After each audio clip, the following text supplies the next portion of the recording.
step into the day with the dawn ringing in my ears. Oh, oh, I tune into my TV show. No better way, I gotta get myself into gear. Let's go. Oh, and I feel good today with my wake up in the morning espresso. I feel good today. It's my feel good breakfast show. Good morning, wherever you are. Shake it loose. Get out of bed. Get ready for a day. Put it there. Sit up. Booyah. Welcome to it. You are live with Expresso. Going to be a feel-good kickstart to your Thursday. It's been an unbelievably fast week. As my boy would say, it's gone pew, pew, pew, pew, pew. It's a very good one. Oh, man, it's going to be an awesome show. Jam-packed again. That's right. Well, listen, presenter search on 3 is, how I ended up on Expresso. And that's how Jade Hubner ended up on top billing. And she joins us today as she's been on the other side of the table, a guest judge with tonight's auditions of presenter search on 3. So we'll be connecting with her. She's had an incredible journey. And of course, there's a lot of hopefuls that we can't wait to see on our TV screens. Yeah, how far you guys have come. I absolutely love that. And speaking of incredible journeys, we are joined this morning by a gorgeous young lady who has got the chops in the music industry, also happens to have a BSc thrown into the mix. We're talking about Zikhona. She is here to perform for just you this morning. Hello. Hi. And then many lives changed a year ago when those Knysna fires broke out. Absolutely devastating. Well, to celebrate the anniversary, there's a wonderful charitable coffee table out that depicts the stories of those involved with the Knysna fires, and we'll be unpacking that. The triumph of the human spirit. I think everyone in that area can be really proud of how they've rebuilt their community. I love that. Then we've been driven mad trying to figure out over the last couple of weeks what all the whistling is about. I went up to Joburg to find out exactly what the chefs are whistling about, and the whistling chef makes it's their debut today live here on your Feel Good Breakfast Show. Well, on that note, let's catch up with your morning headlines, and we say good morning to Leanne. Good morning, team, and good morning to you at home. Let's get you updated on what's happening in the news. South African Airways has announced that it will take on the challenge of making the state-owned airline profitable in 3 years' time, and a 3-year recovery strategy has been launched. SAA CEO Vuyani Jarana presented the company's new strategy yesterday. He plans to cut costs by eliminating destinations within Africa and offering surplus pilots and cabin crew to major global carriers. He said the airline needs 21.5 billion rand to cover debts and working capital to break even by 2021. Thousands of commuters in Johannesburg will be left stranded this morning as the strike by drivers continues. The Democratic Municipal and Allied Workers Union of South Africa has vowed to continue with their strike until management of Metrobus accedes to their demands. The strike began on Tuesday with the union demanding salary progression, filling of acting positions, and a launch of investigations against a number of staff members. Meanwhile, the Public Service Association has vowed to cripple the economy and is warning of major disruptions when public servants go on strike on Monday. Now, moving further abroad, Iraq's parliament has voted to carry out a manual recount of votes cast in last month's legislative elections amid allegations of widespread fraud. MPs also placed the leadership of Election Commission and annulled the votes of overseas and displaced Iraqis. Prime Minister Haider al-Abadi warned that security agencies had evidence of unprecedented violations. He said the main issue was with the electronic vote counting machines that were used for the first time on the 12th of May. It is unclear whether yesterday's vote will affect the outcome of the election. And then finally, Nigeria's President Muhammadu Buhari does not have to reveal the cost of his treatment for an undisclosed illness that incapacitated him for several months. A judge ruled this yesterday. Buhari, who is 75 years old, spent a large part of last year in London, but the exact nature of his condition remains a mystery. He said only that it involved multiple blood transfusions and tests. His absence from the helm of Africa's most populous nation prompted speculation about his fitness to govern, as well as whether Nigerian taxpayers footed his private medical bill. Well, that was your 6 o'clock news update. Let's get our very first look at what's happening in the world of sport. Here's Graeme.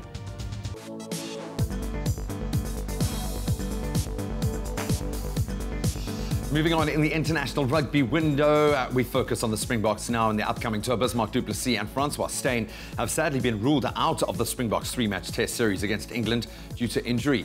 SA Rugby confirmed yesterday that the pair had been withdrawn from the squad due to injuries they picked up while playing for Montpellier in the French Top 14 final this past weekend.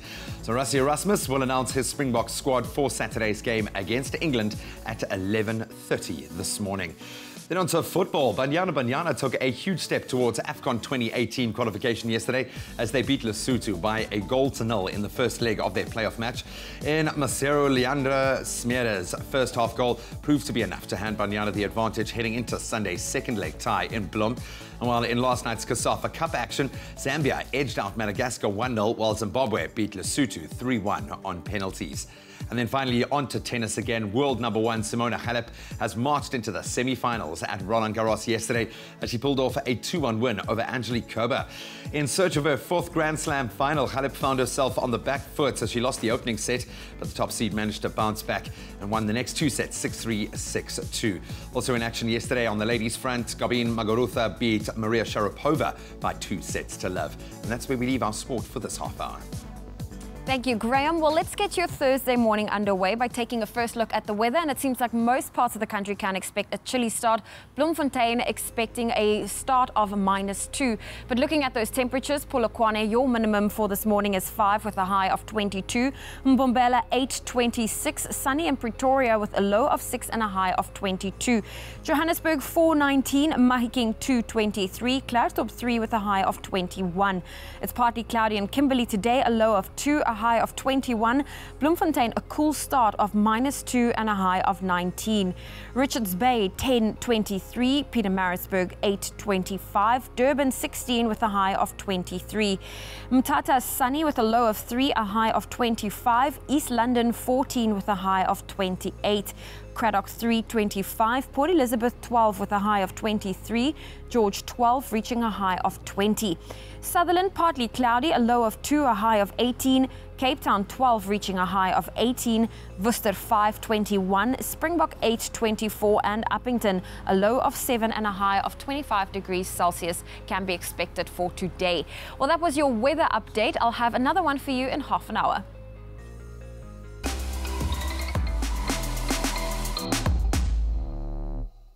All right, let's kickstart this day by pumping the brakes as we welcome and start this day officially by reflecting on exactly what happened on this day in history, because the world is moving so fast. Let me tell Sometimes you must just paula. I like to just paula, you know. Well, let's take a look. It is the 7th of June after all. Pump the brakes. Let's look at it. 2 years ago today, on the 7th of June 2016, Harry Potter and the Cursed Child play, written by Jack Thorne with J.K. Rowling, premiered in London 9 years after the publication of the last book, Harry Potter and the Deathly Hallows, was published. Now, the play was contentious amongst long-time fans of the franchise, with critics praising the play and fans disappointed with the direction Thorne and Rowling decided to take the beloved characters. I hear you call it the Cursed Child. The Cursed Child. Not the Cursed Child, the Cursed Child. Child. Let's then go on to 1989. Now, record-holding Olympic barefoot South African runner Zola Budd retired then in that year at the age of 23 before her return to the track in 1992. Now, her career was, of course, made unusual due to the fact that she mainly trained and raced barefoot. But despite that and her early retirement, she still remains the holder of numerous British and South African records at junior and senior levels. Zola Budd. I always just think levels, eh? Calfoot, doing the things. Unbelievable. And then in 1991, Priscilla Presley opened Graceland up to the public. Graceland was the home and final resting place of the late and great king of rock and roll, Elvis Presley. It's been given the title of a historic landmark and is the second most visited house in the United States, right after the White House. Yep, and that's our bite-sized dose of history on this day. So go out there, seize the day and make it one for the books. Well, thank you very much. Thank you. Thank you very much. So in our efforts to make today and every day momentous here on the show, we've got a winter fat blasting. I like the sound of that workout. Johry Batt joins us for that, looking all kinds of pumped up this morning. So he's getting into her fitness gear as we speak. Then we're going to whip up a beautiful chocolate and hazelnut smoothie to put back in what that workout takes out. So don't stray too far. We'll see you in a sec. Princess, I love you, girl. Join us this Thursday night at 7:30 with Presenter Search on 3 and more entertainment from the Joburg auditions. DJ Fresh selects 6 lucky hopefuls who receive a VIP audition experience. Plus, it's time for callbacks. Who will impress the main judges and make it through to the mentor masterclasses? Catch all the action this Thursday night at 7:30 on SABC3. The stage is yours. Enjoy a moment in between with McCafe.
It's my feel-good breakfast show.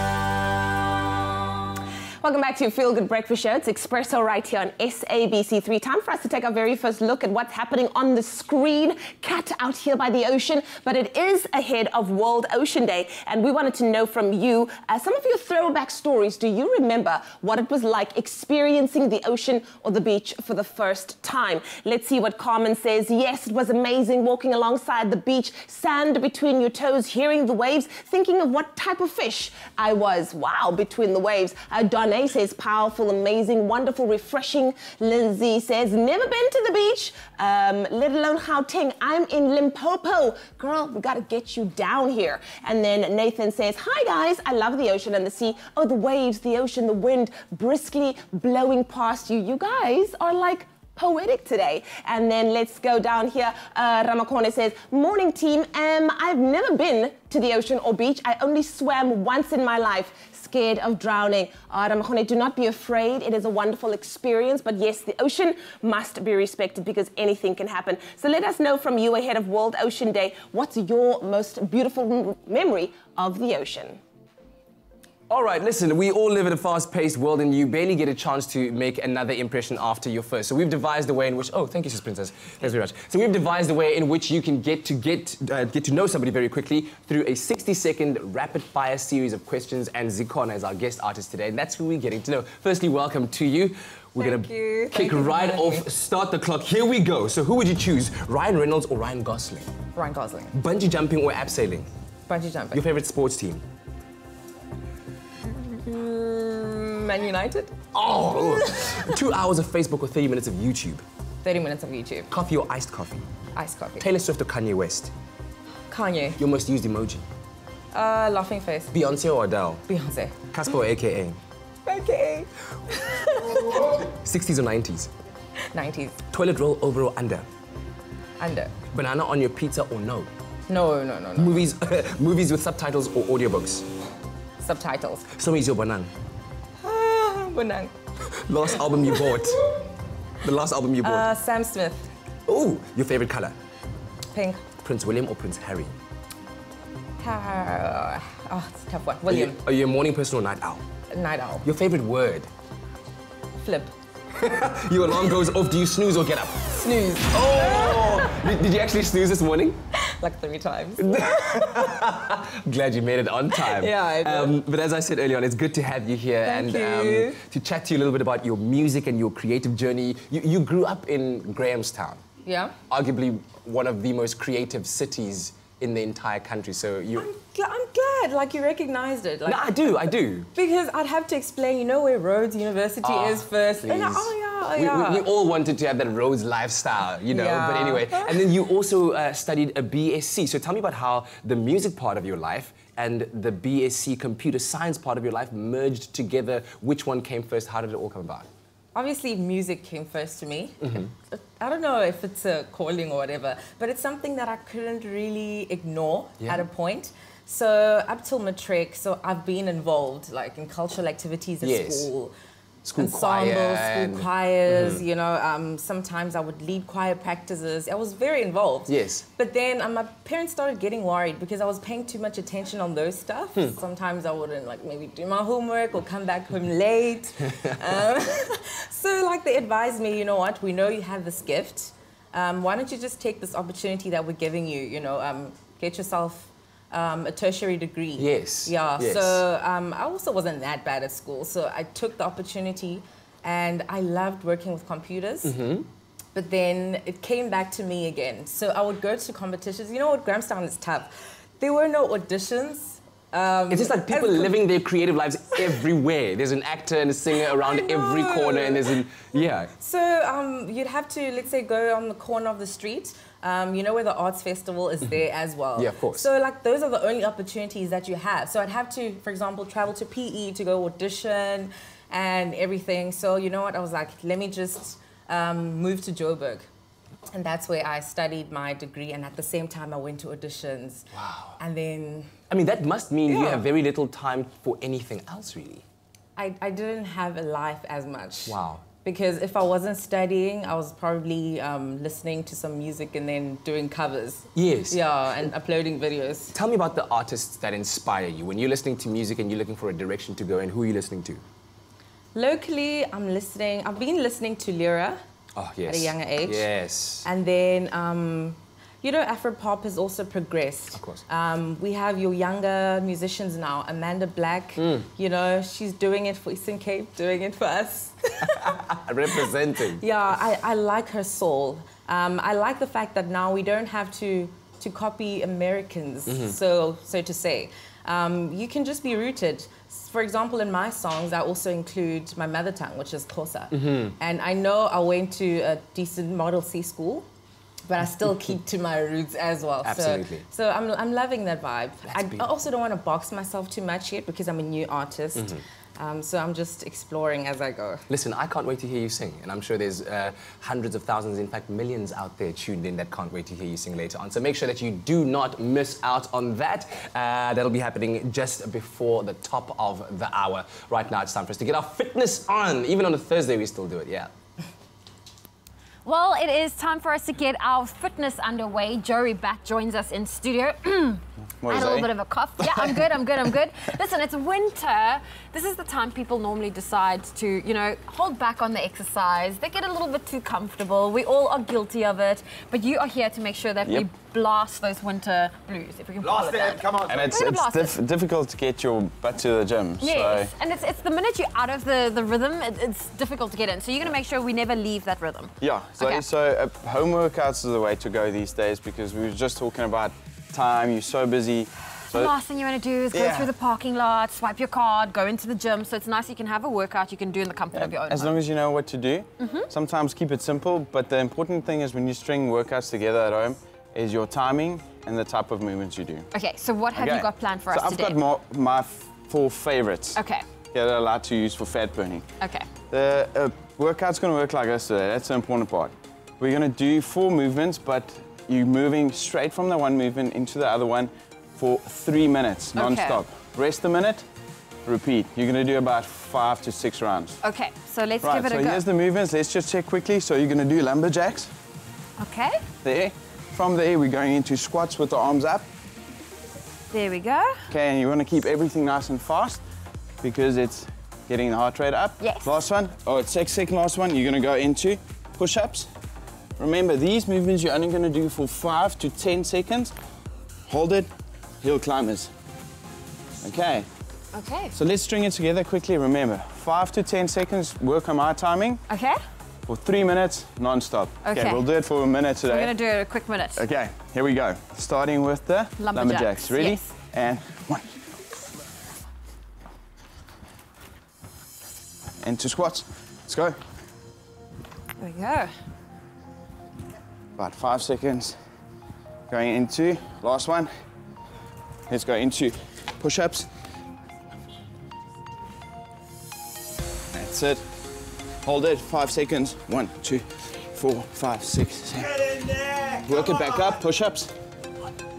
2, Lost it. 3, 4, 5, back up. Squats. You're doing things out of order, That's Johry. it. No, you're working it back up Oh, again. we're working backwards, okay. That's it. Oh, we have the peanut gallery. That's it. Okay, and then we'll work it back down. There we go. Well, listen, if But this was 3 real minutes, life, we would have to non-stop. be doing it for 3 minutes. Definitely getting the heart rate up. That's why we have Johry here, the man himself, to make sure we do not get into that little rut that they call the winter blues. Thank you for joining us. Winter burner. He's going to be Thanks, back eh? for round 2. So if you're looking for those perfect home workouts, don't go anywhere. Stay tuned to Feel Good Breakfast Show. Come on, son.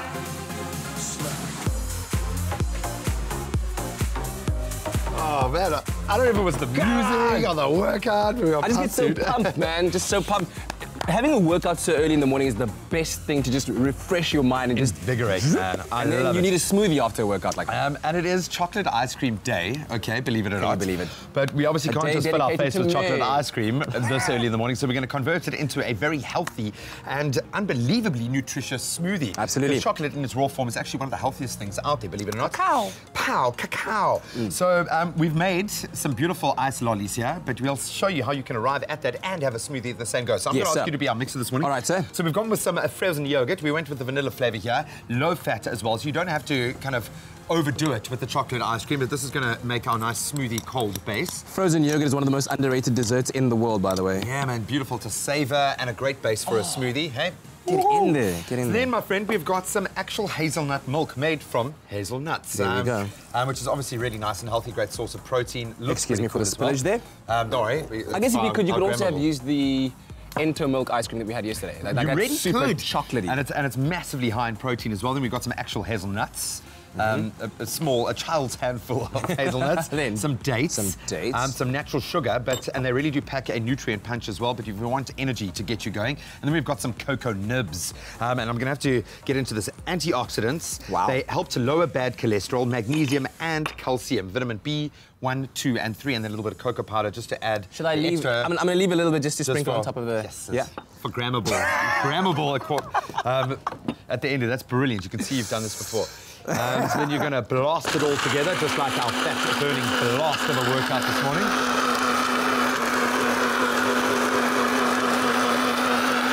And those nibs probably won't break down completely. Yeah, not completely. But also, when it comes to my smoothies, I like to leave my nuts just like a Bit of texture, yeah? Yeah, crunchy. Completely. Not So I'm gonna give you completely one of done. those. And the keyword here is drink to 33728 if you'd like to recreate this masterpiece at home. That And don't looks forget to leave amazing. just a little bit of the cocoa powder out. Zoe, where are you, Zoe? Come here.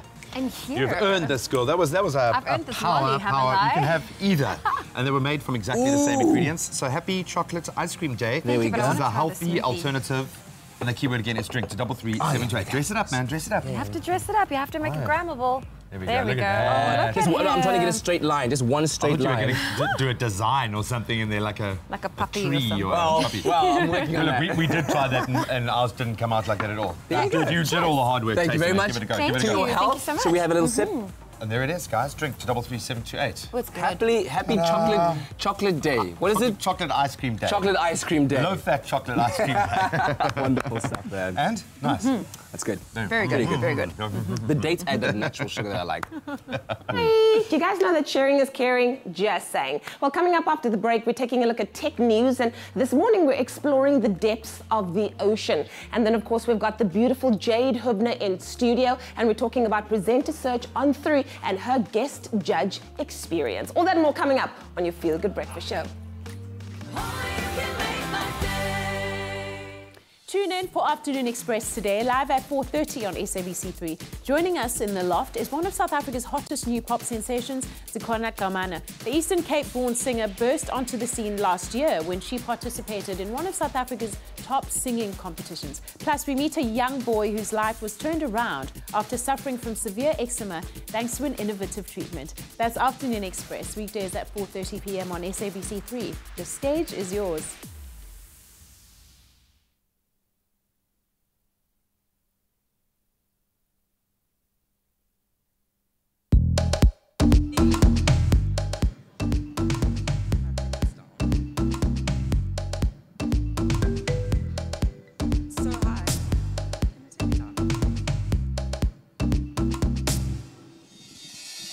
Sunny. Yesterday my life was filled with rain. Hey, sunny. You smiled at me and really eased the pain. Well, now the dark days are gone and the bright days are here. My sunny one shines so sincere. Sunny one so true. I love you.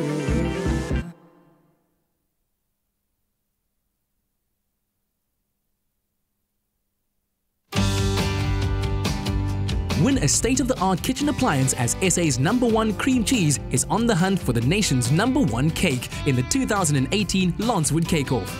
Vote for your favorite cake off creation and stand a chance of winning a KitchenAid Artisan Mixer to the value of 10,000 Rand. Go to lancewoodcakeoff.co.za, vote for the entry which you think takes the cake, and catch the Lancewood Cake Off live on the Expresso Show. It's my Feel Good Breakfast Show.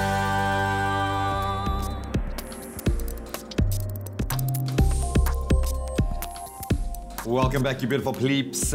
Pleeps, that's actually a thing. I want you to prepare yourself because your mind is about to be blown. It's time for your Tech Daily update, and I actually struggling to concentrate because the stories are so cool this morning. Yeah, let's start off with a bit more of a tamer one, depending on which side of the bridge you're on. It's safe to say that most people have smartphones these days, except maybe like the odd granddad who hasn't yet figured out how to send an SMS. No. But here's some astonishing statistics for you regarding smartphone purchases in South Africa in the first quarter. According to research provided by GfK South Africa, in the first quarter of 2018 alone, 3.2 million smartphones were sold in the country, which means that some 6% of our entire country's population bought a new smartphone in the first quarter of the year, which sees a 12.4% increase in comparison to statistics from last year. They say that the drive-in sales is as a result of more affordable ranges by big brands being introduced. So I guess, yeah, the market has been opened up like that. And also that same report revealed that the sale of tablets has dropped by some 38.9%, and the sale of desktop computers actually grew by 39%. That's quite a... Yeah, because I mean, phones are doing so much more now. They're almost making tablets obsolete. Yeah.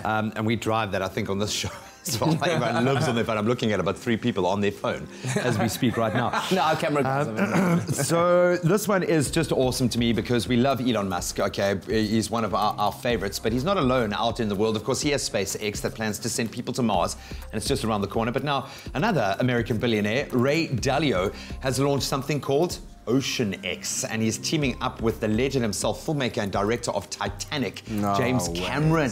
So the company plans to explore the dark depths of the ocean that no humans have ever seen before, and they want to map uncharted areas of the world, as well as document very rare deep-sea creatures. That's awesome. Wow. Giant squid, come on.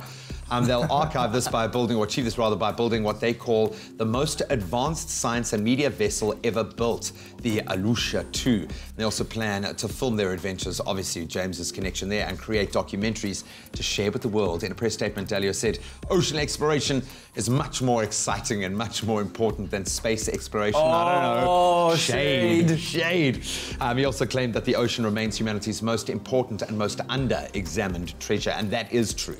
But we can have both, guys. We can go below, we can go above, surely. Yeah. You can't throw shade in the ocean though. The light can't penetrate deep enough. It's just dark everywhere.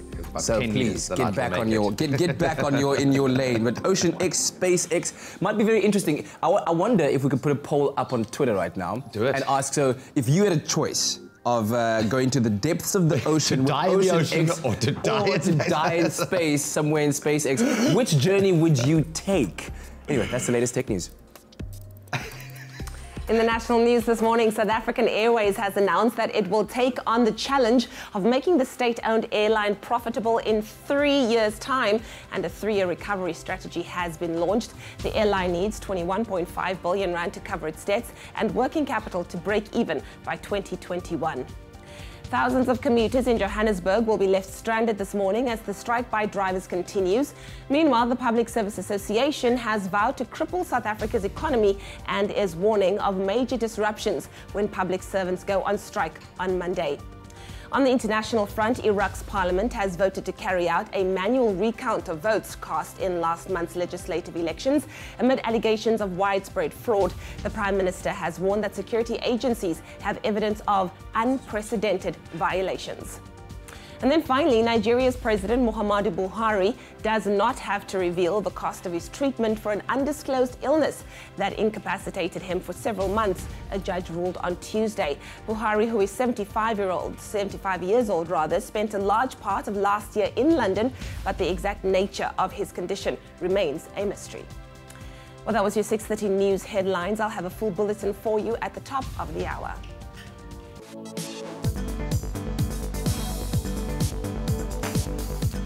Flying through those headlines quickly, in rugby, Bismarck du Plessis and Francois Steyn have been ruled out of the Springboks 3-match test series against England due to injury. Soccer, our national team, Banyana took a huge step towards AFCON 2018 qualification yesterday, beating Lesotho by a 1-0 in the first leg of their playoff match. And finally, in tennis, world number 1 Simona Halep has marched into the semi-finals at Roland Garros yesterday, pulling off a 2-1 win over Angelique Kerber, while Garbine Muguruza beat Maria Sharapova to love. We'll expand on all of those headlines on the top of the hour right now. Let's see how the traffic's looking.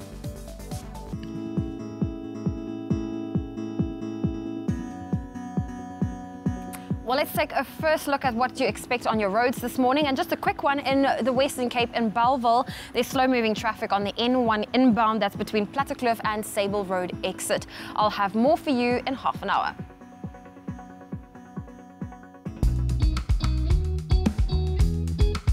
More than a club, more than an appliance brand. Defy.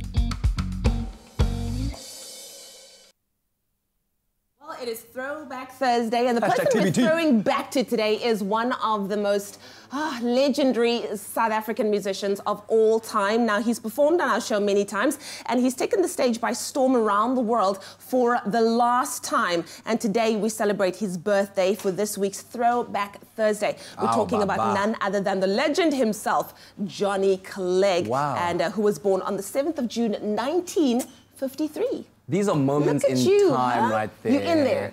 Do you know that the very first solo that I ever sang was in primary school during our annual review, and it was The Crossing by Johnny Clegg. Oh, my word. So special to have been able to interview him. So here's some facts that you might not have known about that Johnny Clegg is that in 1988, Michael Jackson was set to perform in Lyon in France, but he cancelled his show last minute due to the fact that Johnny Clegg was also performing and was a bigger hit in France than he was. He pulled a bigger crowd than Michael Jackson. Wow. Labels. Now, Johnny Clegg was also taught Zulu and the Maskandi guitar by Charlie Mzila. Charlie was a cleaner by day and a musician by night and gave Clegg the musical skills we love him for today. Yeah, in fact, this incredible musician has won so many awards during his time as a performer, and even a Grammy nomination as well as a Billboard Music Award in his name, and his sound resonated locally and internationally. Love it. And of course, apart from the music awards, he also has been a recipient of many honorary doctorates from around the world. He received an honorary doctorate in music from Wits University and from UKZN. And of course, he also was awarded an honorary doctor of Humane Letters degree from Dartmouth College as well. Yeah, well, listen, let us know which Johnny Clegg song is your favorite today, your favorite of all time. How and there do are you so many to choose choose? from. Let us know your thoughts using our hashtag Expresso Show and hashtag Throwback Thursday as we celebrate one of our living legends and icons, Laim Santi. And also, Daddy Johnny Clegg, happy birthday to you. Thank you for everything and so much more. Halala. I can't agree more. Interviewed him a few times throughout my career. Stand out. What a beautiful human being. So we're going to turn to movie matters after the break. JP Sebastian and his magnificent shirt, which you have to see to believe. He's going to talk us through some of the latest movie news, and it seems like one of the Star Wars stars has actually been harassed off Instagram, which you never want to hear, but I'm interested to find out. Sounds crazy. And then we have the lovely Jade Hubner with us in studio, and we are talking presenter search on 3. She was a guest judge this time around, but that coming up and a whole lot more after the break.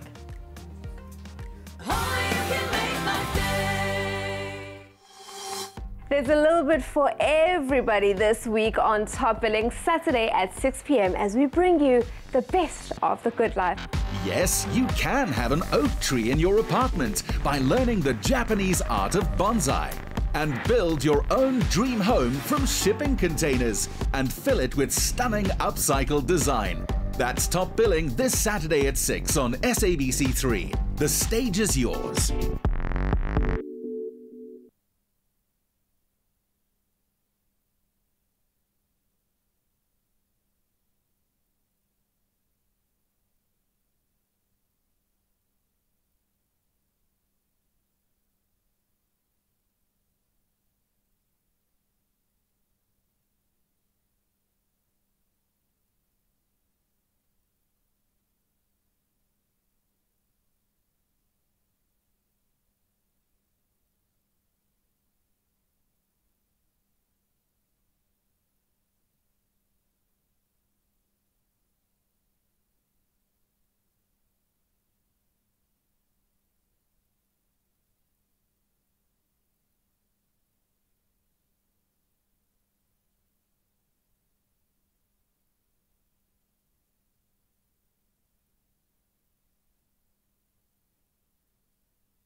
It's my feel-good breakfast show.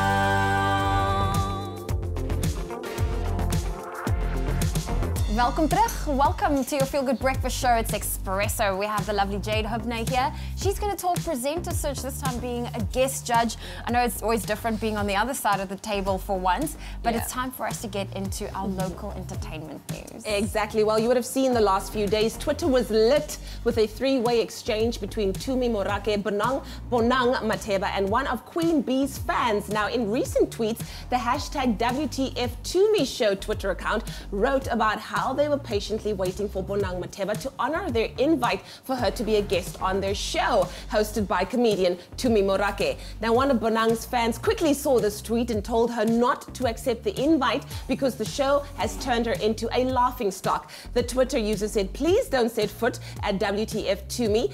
That show has turned you into a laughingstock every week, and Tumi enjoys every minute of it. They want you for ratings. Don't. And then, of course, despite efforts by other users to defend the show by telling the tweet that it's available on YouTube, tag all the apps that have done that, back up what you say, and purchase a sense of humor while you're at it.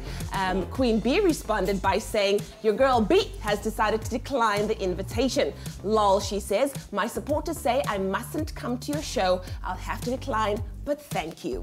Now, this is all after she acknowledged her supporter who warned her not to set foot on the show. So, yeah, pretty interesting. I saw that and I was like, what? Come on. But I suppose she's at that level now where she can say, no, thank you, I really don't want to. And truth is, she does bring the ratings, let's be honest. She does. People are interested to know what Bonang is up to. They will tune in, so... Exactly. She's got that power. Oh, sorry, you guys lost out on Queen Bee being on the show. Doesn't this conversation usually happen by email?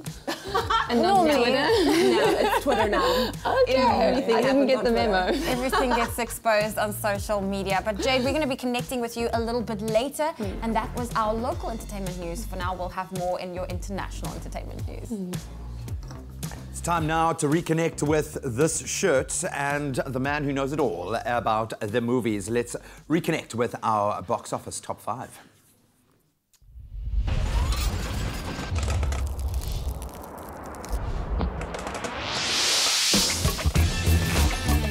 So, Solo did do the Kessel run in 12 parsecs, but squeaked last week. Here's the new top 5. Sherlock Gnomes is no more, the inevitable 5th place pun, for which I'm truly sorry. Know what us SOLO spells? Loss of about 600 million rand globally, Solo falls 4th. Just not the hacky B-grade thriller breakout role Gabrielle Union deserves, Breaking Ends 3. Chris Hemsworth recently threw down the hammer on Avengers 4, calling it even more shocking than Infinity War, still traumatizing at 2. And rude and red as ever by week 3, Deadpool 2 grabs the box office by the, well, you get the picture. It's number 1 again.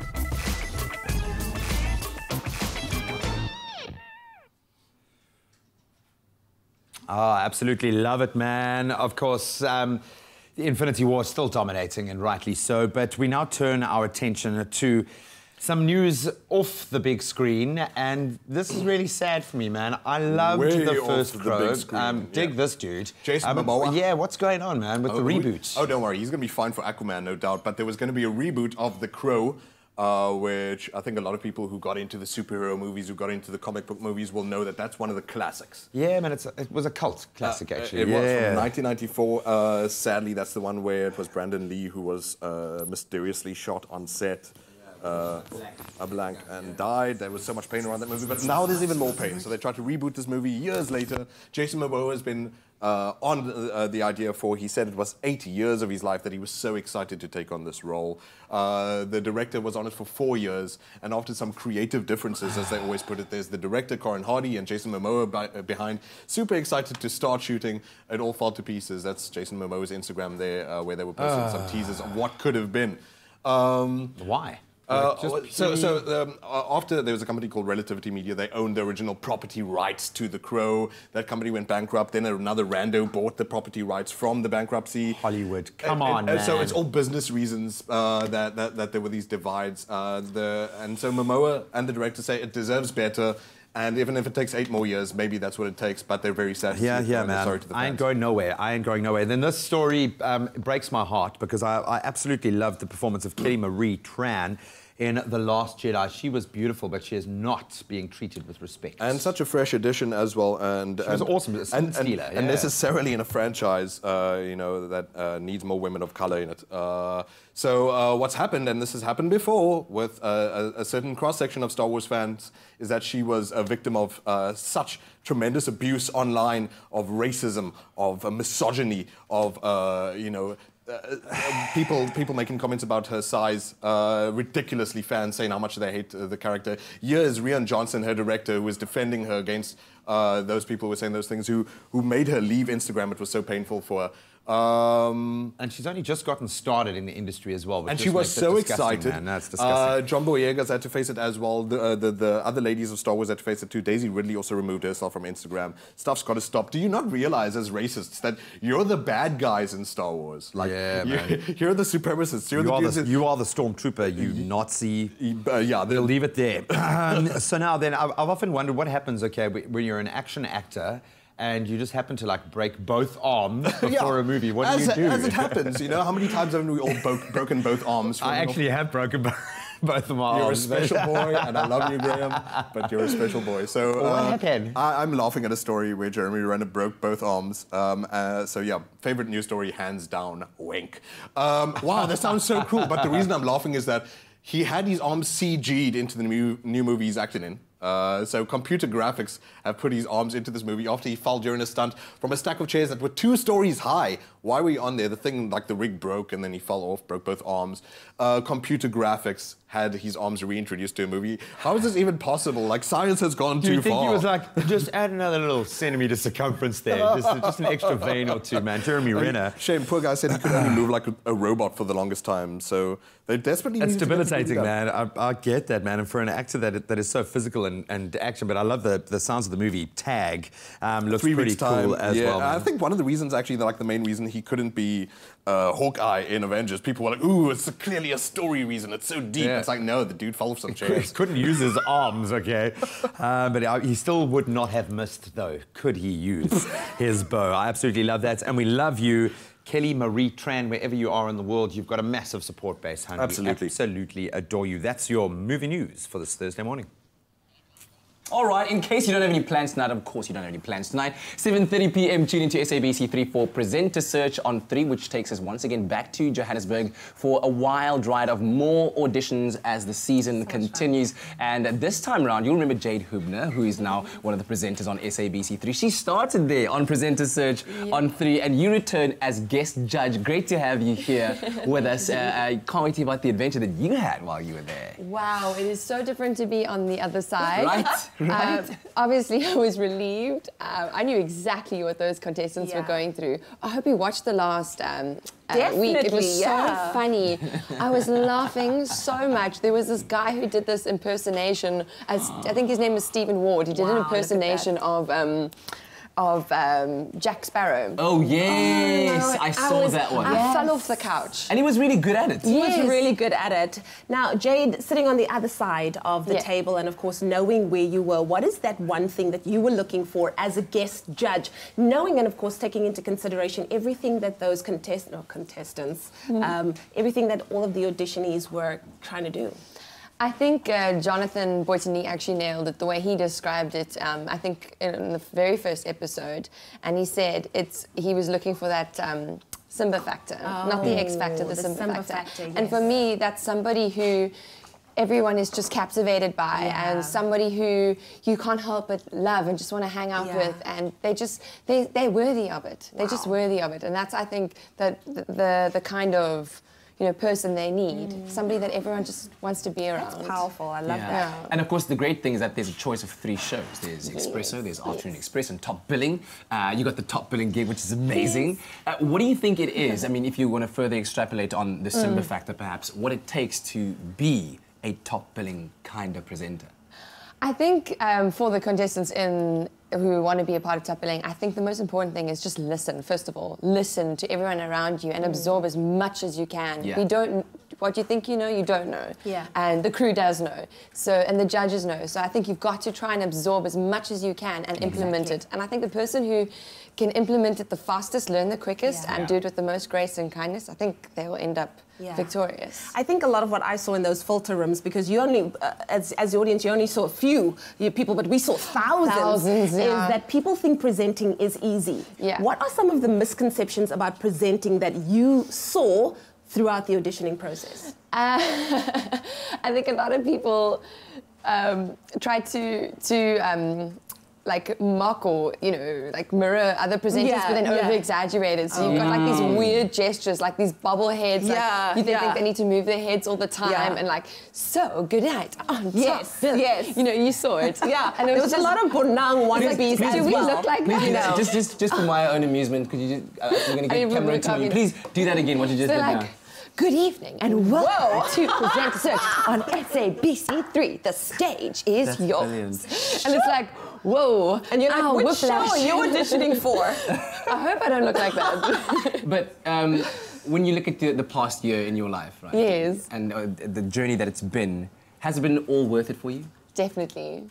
Definitely. There's definitely times, though, as well, that it was tough. Thank you for mentioning that, yes. I mean, it's not as easy as people think. Yeah. There's a lot of self-doubt, there's a lot of criticism, there's finding yourself, there's people trying to break you down, and the better you do and the more you achieve, the more people try and, like, find things to say, even if it's the most bizarre rubbish pulled out of nowhere. So it's not always glam squads Definitely and not. coffees. I can't tell you how many times I've changed in SIF bathrooms. These are the realities, ladies and gentlemen. These are the realities. But the nice thing, Jade Hubner is not going anywhere. She's going to be with us all morning long. Don't forget to catch Presenter Search on 3 tonight at 7:30 p.m. only on SABC3, and of course the repeat on Saturday at 12 p.m. And then of course Jade comes back and we put her presenting skills to the test with the game of Say What? Say what? Say what? I love it, man. So let's get serious, guys. The only thing better than a Big Mac is the new Grand Big Mac. And as part of the Big Mac, you see, I've even getting choked up about it. The Big Mac Your Way campaign, McDonald's are rewarding customers with limited edition gifts like this when you order the new Grand Big Mac extra large meal on the Mac Delivery or Uber Eats app. Now the limited edition gifts, they're really cool. It's a pair of the McDonald's socks or a McDonald's pins or a McDonald's keyring. And this offer is only available today between 10:30 and 12:30, so you can have your new Grand Big Mac for breakfast. And of course, don't miss out on this limited edition burger and free gift. So to make sure you place your order on the Mac Delivery app or on the Uber Eats app. Where's my phone? Actually, I'm going to do it right now. And it's the best kind of McDonald's you can have when you're at home. Just Uber Eats and then just, hello, Uber Eats, yes, McDonald's is here. I always get the same guy.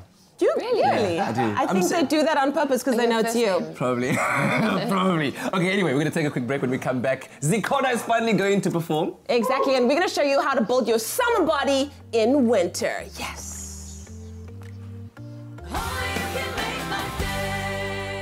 From beef lasagna to creamy macaroni and cheese, Clover the Whistling Chef's high-quality, ready-to-eat meals are made using trusted Clover cheese, milk and cream. It's SA's favorite home-cooked recipes, now prepared and conveniently packed with a variety to choose from. Added to that, Africa's first vac-seal technology ensures they're kept fresher for longer for the whole family to enjoy. The Whistling Chef. Heat, whistle, eat, sing. It's as simple as that. Made with love by Clover.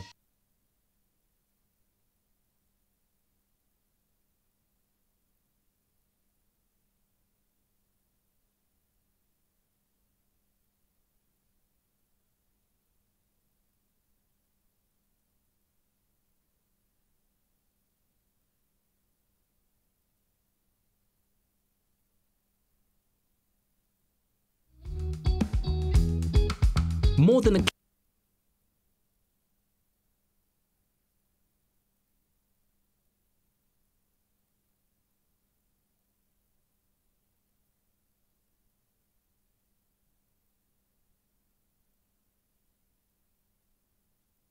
It's my feel-good breakfast show.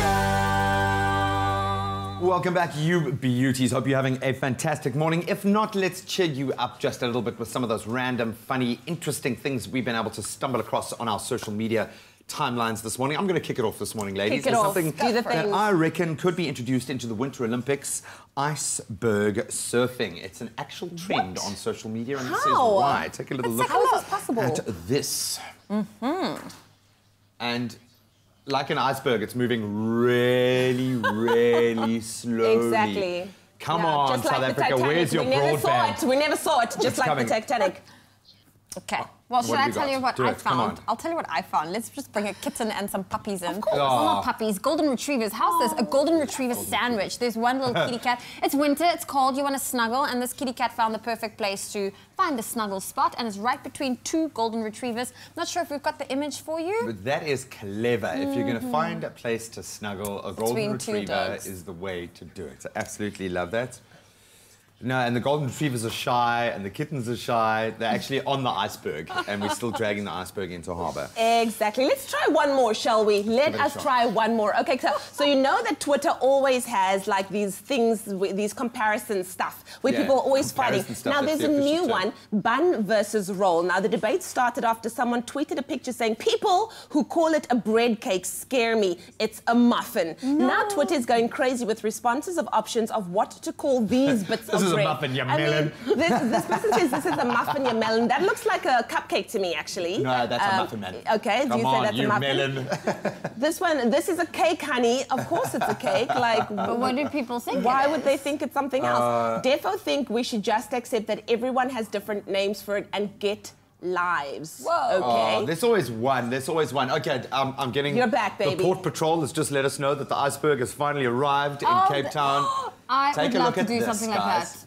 Oh, Wait wow. for it. Wait for it. Oh, wow. And off the lip. What? Beautiful. That's fun. Amazing. That's fun. Oh, man, you know what would make this better? 2 golden retrievers and a kitten. Yes, let's see if we've got those images. I can't be on. there. Go on. There we go. Snuggle. Show me. Let's Snuggle show. in there, kitty. Look, look. Oh, The only my. reason That's why like I accept dogs, says the guy. Guys, Oh. this is beautiful. Is that not the sweetest thing Oh, my that word. has I ever... want to snuggle between two golden Lovely. retrievers. That's a golden retriever sandwich. Yeah. I wonder if Bob Bella and Baxter would be like that. Even Oh, just- Baxter the Baxter cat. the cat. I don't know, man. It's going to Hey? take us a while, but Do they're you think short so? hair, so it might take a little bit more. But that is the sweetest thing I've ever seen. Well, hopefully that's warmed your heart and made you dream of extreme sports on an iceberg. You can let us know which hashtag video or story has caught your attention this morning. Share, as always, your thoughts and a little bit of love with us online. Hit us up on our Facebook page or Twitter using @Expresso Show as the handle or hashtag. Well, let's put an even bigger smile on your face this morning and capture even more of your attention with our guest artist, Zee Corner, who joins us to share her beautiful voice and music with us. Here she is, singing a song called Sunny.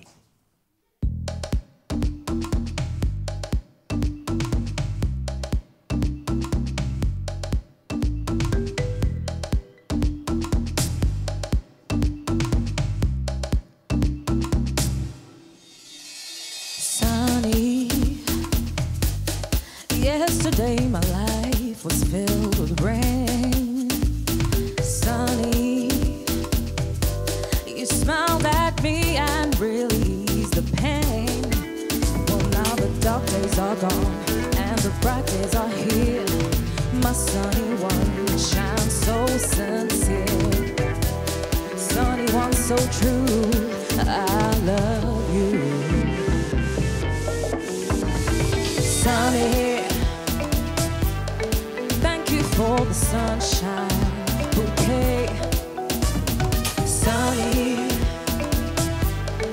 thank you for the love you brought my way. You gave to me your all and all, and now I feel 10 feet tall. Sunny, one so true, I love you. Sunny, thank you for the truth you let me see. Sunny, oh, thank you for the facts from A to Z. 'Cause my life was torn like wind-blown sand, and a rock was formed when you held my hand. Sunny one so true, I love you. Sunny, thank you for the smile upon your face. Sunny, thank you for that gleam that shows its grace. Hey, 'cause you're my spark of nature's fire. You're my sweet, complete desire. Sunny one so true, I love you. Sunny, yesterday my life was filled with rain. Sunny, yeah, you smiled at me and released the pain. Now the dark days are gone and the bright days are here. My sunny one shines so sincere. Sunny one so true, I love you. 'Cause I love you. I love you. 'Cause I love you. I love you. Sunny. Zikhona on your Feel Good Breakfast show, Sunny. What a beautiful way to start that day. Thank you so much. Let us know what you thought about that performance on our social media platforms, and we'll have more from Zikhona a little bit later on. In your national news this morning, South African Airways has announced that it will take on the challenge of making the state-owned airline profitable in 3 years' time, and a 3-year recovery strategy has been launched. SAA CEO Vuyani Jarana presented the company's new strategy yesterday. He plans to cut costs by eliminating destinations within Africa and offering surplus pilots and cabin crew to major global carriers. He said the airline needs 21.5 billion rand to cover debts and working capital to break even by 2021. Thousands of commuters in Johannesburg will be left stranded this morning as the strike by drivers continues. The Democratic Municipal and Allied Workers Union of South Africa has vowed to continue with their strike until management of Metrobus accedes to their demands. The strike began on Tuesday with the union demanding salary progression, filling of acting positions, and a launch of investigations against a number of staff members. Meanwhile, the Public Service Association has vowed to cripple the economy and is warning of major disruptions when public servants go on strike on Monday. Now moving further abroad, Iraq's parliament has voted to carry out a manual recount of votes cast in last month's legislative elections amid allegations of widespread fraud. MPs also replaced the leadership of the Election Commission and annulled the votes of overseas and displaced Iraqis. Prime Minister Haider al-Abadi warned that security agencies had evidence of unprecedented violations. He said the main issue was with the electronic vote counting machines that were used for the first time on the 12th of May. It is unclear whether yesterday's vote will affect the outcome of the election. And then finally, Nigeria's President Muhammadu Buhari does not have to reveal the cost of his treatment for an undisclosed illness that incapacitated him for several months, a judge ruled this yesterday. Buhari, who is 75 years old, spent a large part of last year in London, but the exact nature of his condition remains a mystery. He said only that it involved multiple blood transfusions and tests. His absence from the helm of Africa's most populous nation prompted speculation about his fitness to govern, as well as whether Nigerian taxpayers footed his private medical bill. Well, that was your 7 o'clock news update. Let's get another look at what's happening in the world of sport. Here's Graeme.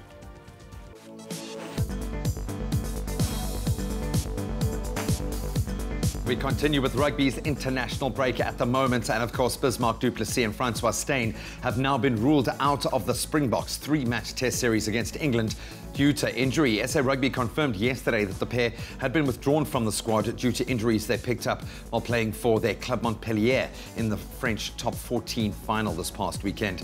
Rassie Erasmus will announce his Springbok squad for Saturday's game against England at 11:30 this morning.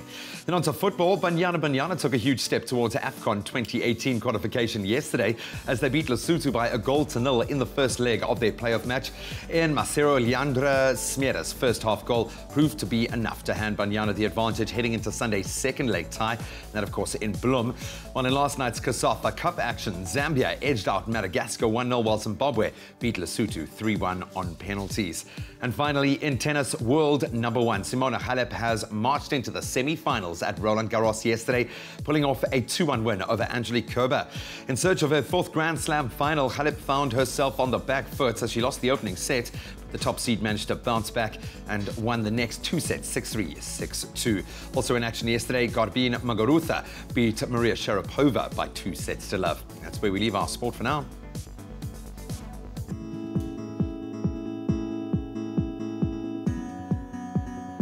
Well, let's take another look at your roads. Starting off in Gauteng, central Johannesburg, there's industrial action taking place. Drivers affecting the metro bus operations. Now, commuters are advised to please seek alternative modes of transport this morning. Then I'll have another traffic update for you in half an hour. Look around. Life is beautiful. The Hyundai Tucson.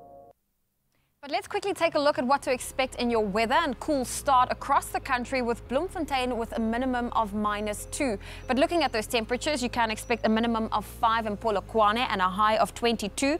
Mbombela 8, 26 if you're in Pretoria. 6 is your minimum, 22 your maximum. Johannesburg 4, 19. Mahikeng 2, 23. Sunny in Klerksdorp, a low of 3 and a high of 21. Kimberley 2, 21. Bloemfontein -2 with a high of 19. Richards Bay 10, 23. Pietermaritzburg 8 with a high of 25. Sunny conditions in Durban, a low of 16, a high of 23. Mthatha 3, 25. East London 14, 28. Cradock 3 with a high of 25. If you're in Port Elizabeth today, 12 is your minimum, 23 your maximum. George 12 reaching a high of 20. Sutherland 2, 18. Cape Town 12 with a high of 18. If you're in Worcester today, 5 is your minimum, 21 your maximum. Springbok 8, 24. And Uppington 7 reaching a high of 25 degrees Celsius. That's where I leave your weather. I hope you have a fantastic day, but I'll bring you another update in half an hour. Well, it's time for us to take a look at what's happening on social media this morning, and hashtag Thursday Thoughts is lighting up the socials. Let's check it out. Jeff Cohen says, #1 rule of success, avoid negative people. Focus on the highest impact use of your time. I love that one. Krunal says, people will always notice the change in your attitude. Whoa, wait for this one. People will always notice the change in your attitude towards them, but they will never ever notice it's their behavior that made you change. Whoa, that's deep. I'm loving it. Lady Bond says, appreciate those who don't give up on you. And let's see if we can get 2 more in. Manish says, success is the sum of small efforts repeated day in and day out. And then lastly, here we go. Luck is when preparation meets opportunity. You know what? I'm just going to stay here. Thursday Thoughts is giving me the feels now. And if you want the feels as well as some inspiration, go and check it out. More than a club, more than an appliance brand. Defy.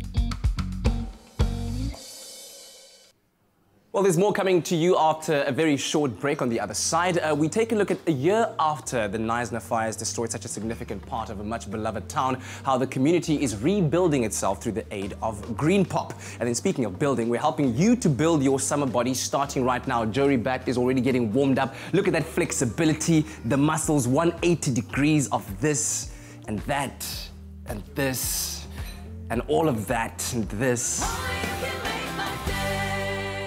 Try the new McAfee low GI sandwiches, cheese and tomato, chicken club, and cheese and tomato chicken roll. Enjoy a moment in between with McAfee.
It's my feel-good breakfast show.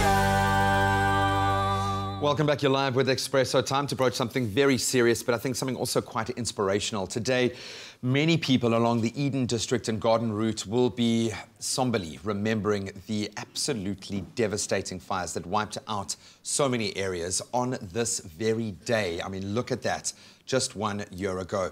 But more importantly, it's all those people that are still feeling the effects of that disaster a year on. There have been countless relief efforts, aid, fundraising models that have gone towards rebuilding the region, but a lot still remains to be done. And that's why we have Georgina Avlonitis, the head of programs at Greenpop, an urban greening and restoration initiative, joining us to tell us a bit more about the upcoming Eden Festival of Action.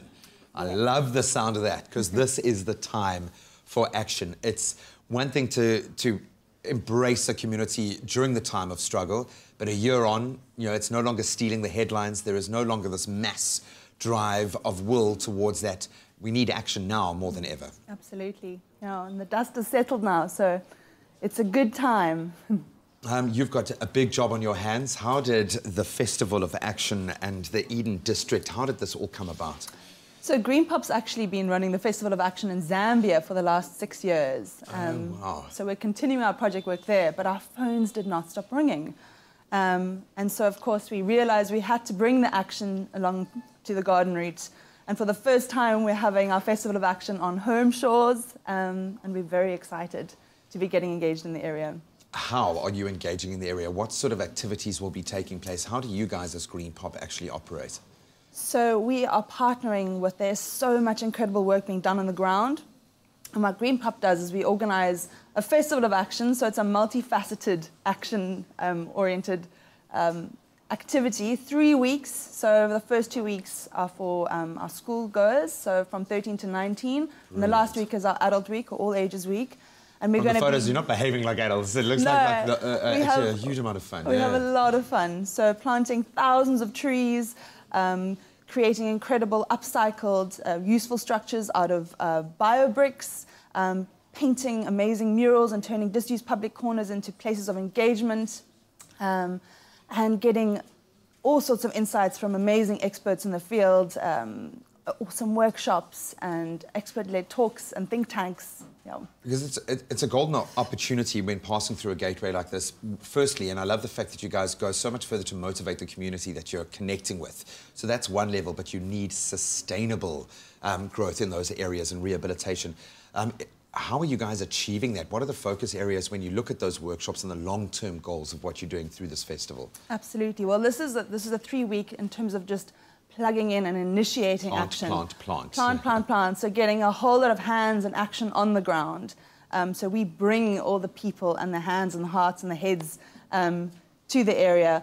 And then obviously this is our first time working along the garden route. So we're seeding all these amazing partnerships with people currently working and local NGOs and CSOs, community-oriented organizations, and I think this is the start of a wonderful long-term ongoing relationship with them in terms of continuing our work in the area. And we see all sorts of industry spring out of this as well, which is an amazing thing, and that's going to feed back into the broader model in that community. The most important question is, how do we as the broader public who maybe can't get down there to plant and have fun, how do we support Greenpop and your efforts? Well, of course, there's always a way to donate trees. Money. Yes, so you can go straight onto our website. There's all sorts of ways that you can contribute. If you're in the area, there's amazing open days. And of course, we still have tickets available for the Festival of Action. But yeah, just log in to our website and donate some trees. I just want to ask very quickly, how many trees do you think you'll plant over this period from your experience in past efforts? How many trees do you think you'll be able to? So we're working in incredible areas. So we're going to be reforesting one of the Knysna heads, which is that iconic area in the area, as well as Phantom Forest and another area called Heartlands. And we're thinking for this Festival of Action, around 5,000 trees, which is very exciting. 5,000 in... All being lovingly grown at the moment. I love that. And we film in that area so much, so I just really appreciate what you're doing. Thank you so much for that. Go to greenpop.org for all of the details. The Greenpop Eden Festival of Action kicks off from the 23rd of June to the 15th of July, with the Schools Weeks taking place over that 23rd to the 8th of July, and then All Ages Week going from the 8th to the 15th of July. But you can get all of that information, as I said, greenpop.org. Georgie, Georgina, Gina, well done. This is really, really awesome, and good luck. Thank you. Thank you very much. Well, we are back with Johry Batt as we get into our second round of our morning fitness routine. And this is all about blasting that winter weight before it actually fully sets into winter. And you're here to show us a great routine that you can do at home. It's an explosive workout and will really get the heart rate up. Yeah. Very simple to do at home. But again, Zoe, the way you do this workout, you've got to work on time and you've got to stick to your reps. You've got to work for the full 3 minutes. Even if you're getting tired, have a little break.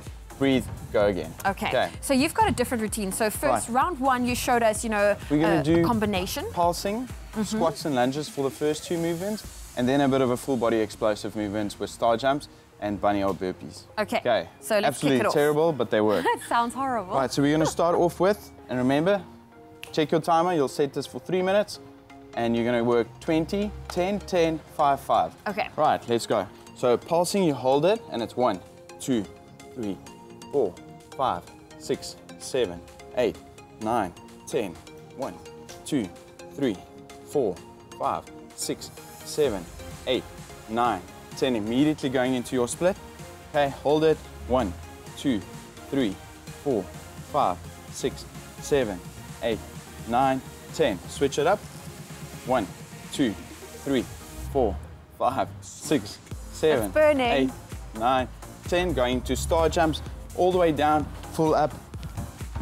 5 of these. 3, 4, 5. Bunny or burpees. So double bounce, out, double bounce, out. It's 3, 4, 5. Back up and repeat. 1. Okay.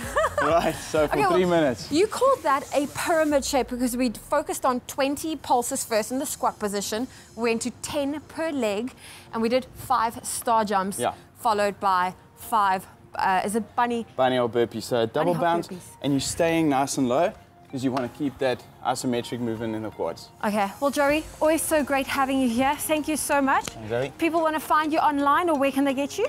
My Instagram, Johry Batt. And then my website's at Tuba Fitness. Okay, but you always post some fitness motivational things, how to stay fit, especially now as we approach winter. Well, Johry, thank you for joining us, and hopefully you can now take this workout and these ideas and also, you know, do this during the winter months. There are definitely no excuses.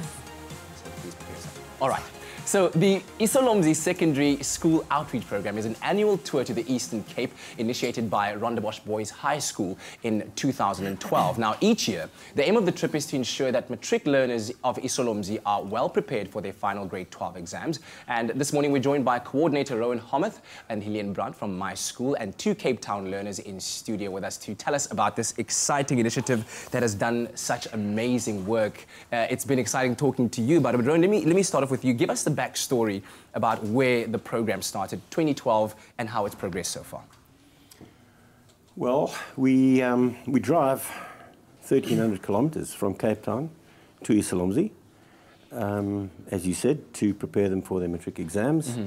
They have a very enthusiastic headmaster, Mr. Caesar Bachingi, who has instilled a belief in the pupils that the way out of their poverty, etc., is a matric certificate. And they believe in him, and they queue up. He doesn't have to look for pupils. He turns away 500 a year. Wow. And you talk about the impact that you have made through this program over the years, from 38% you were telling me earlier on, to the school now achieving 100% pass rate. Yeah, that's quite right. Yeah. That's incredible. Whose idea was it, though? Who were you sitting around a coffee table with? You said, we want to drive 1,300 kilometers to the Eastern Cape and help these children because they deserve it. Well, Marion Wasdell and I were in her swimming pool, and we decided that these people needed help. after meeting one of their pupils on the beach, who explained that he was 13 years old. He was mother and father to his two a brother of 9 and a sister of 11. He had to feed them, take them to school every morning, and he himself walked 13 kilometers on an empty stomach to school after that. So we just thought, no, this is nonsense. We have to try and help him. And that's where it started. And what great work you've done since. And I'm sure that it's part of a story like that, Elaine, that might have attracted you to this initiative, because as part of My School, you have many schools that you support and that many people out there can support. But what was it about this particular program that stood out for you? Absolutely. I mean, we have over 8,000 schools across the country that My School raises funds for.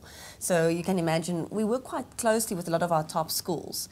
And what always strikes me is the level of commitment to investing in their outreach programs. And in many cases, most of the schools are actually using all of their My School funds for their outreach programs.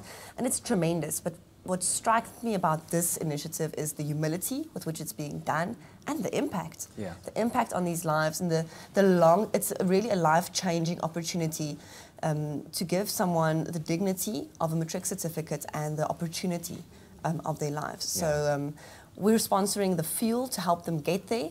And Rowan, I hope that next year we are doing much more with you to make sure that this is a completely sustainable and ongoing initiative. I think this is a program that the entire Department of Education should get on, especially with superheroes like Ajwa and Zander. You guys, because you're leaving on the 2nd of July, right? We leave on the 2nd to go all the way to the Eastern Cape. And you could have chosen to be on your own school holidays, but you're giving your time up and your energy up in order to help these students that we're seeing now on the screen. What is it about the program? I'll start with you, Zander, and then Ajwa afterwards. What is it about the program that attracted you to it, and what difference has it made to you? Yeah, I think it's difficult to explain to someone that hasn't been there. Yes, there's a strong element of kind of reaching out to the community and giving back. But at the same time, you must understand, for that period of time that we're there, they welcome us like family into the community. To see, as coming from two top Cape Town schools and having access to resources and good teachers all year round, and to see the willingness to work and how hard they work, that's really inspiring, it's really enriching. So yeah, that's our motivation to go, I think. What about you, Ajwa? I've always loved community service. If I have skills or anything to give somebody that can better their future, their experience of life, I think that we should always take those opportunities. But what I really love about the Isilomzi outreach program in particular is that it's focused on youth, helping other youth. And like, it's just so amazing to be a part of building our generation, because we're going to be the people that are doing all the jobs like in 20 years down the line, and to be able to influence somebody else's life so that they can achieve their goals and do the best that they can in all the things that they do. It's a privilege, and it's such a beautiful thing. And further than the educational element of it, are there friendships and bonds built between you guys and those guys there? Absolutely. 100%, yeah.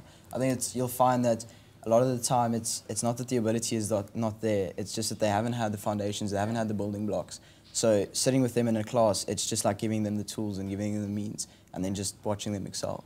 And that builds friendship, it's true. Yeah, props to you guys. You are true superheroes in every single sense of it. Those blazers are in fact capes, I know that. Now, the Isilomzi Outreach Program is an inspiring initiative, and thanks to Rondebosch Boys High, to My School, and inspiring young students out there who make it all possible. Now, you too can make a positive impact on education for the learners of South Africa, and all you need to do is to download the free My School app and then sign up for your virtual card. Make every swipe count. Now, we're going to take a short break. When we come back, Zander and Ajwa will be putting us to the test as we battle it out to solve some mathematical equations. I'm so ready, so nervous, all at the same time. It's good.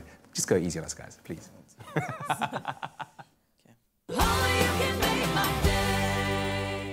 If you do just one thing this year, bank better in 2018. Get the Capitec credit card with a limit of up to 150,000 Rand with personalized interest from 12.9% based on your credit profile and affordability. Bank better to live better with Capitec.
It's my feel-good breakfast show.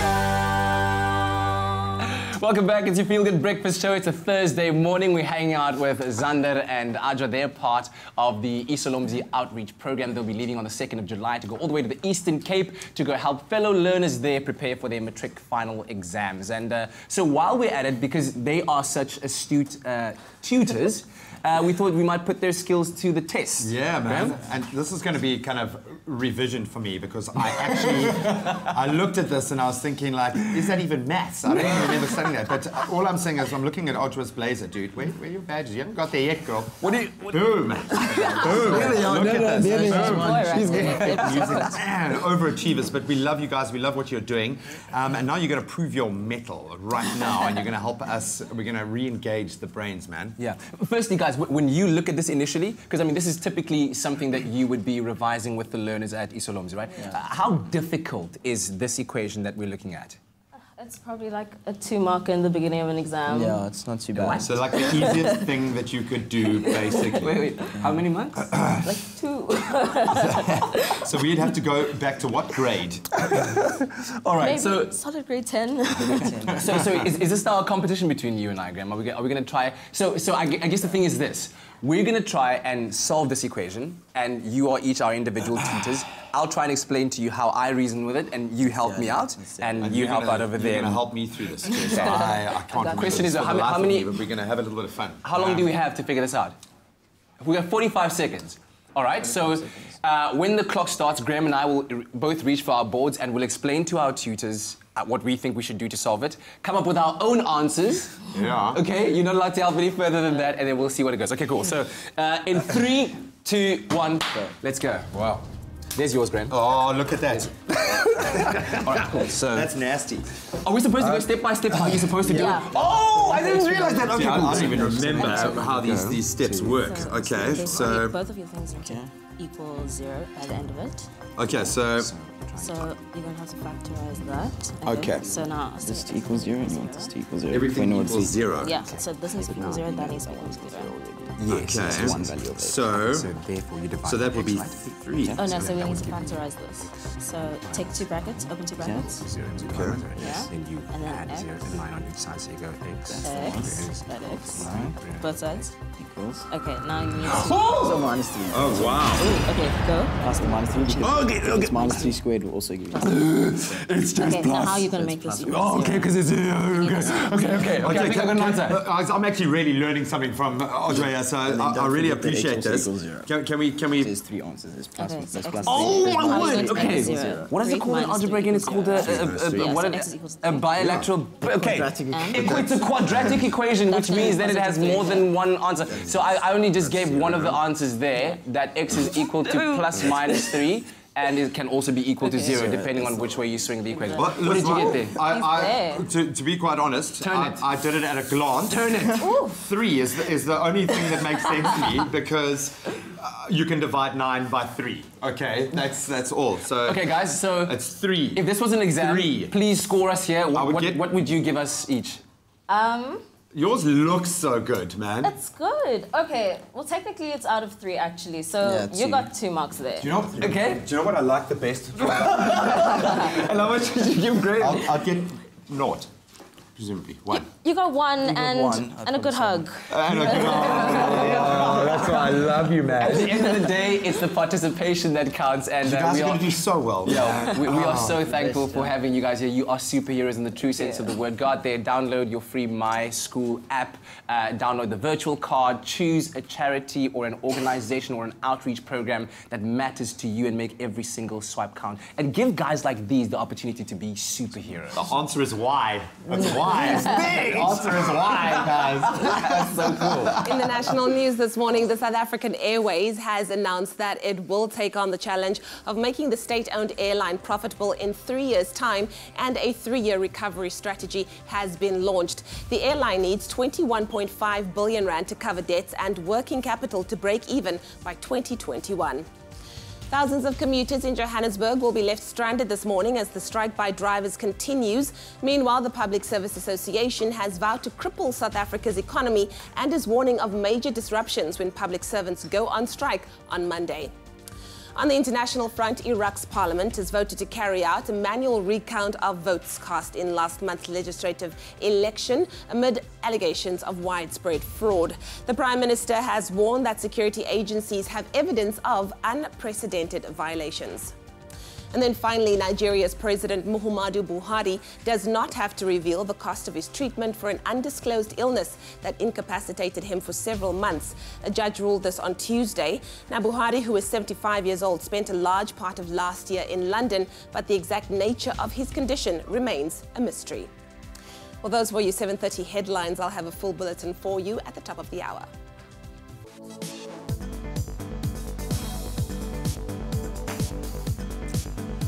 So touching on those sporting headlines this morning, Bismarck du Plessis and Francois Steyn sadly have been ruled out of the Springboks three-match test series against England due to injury.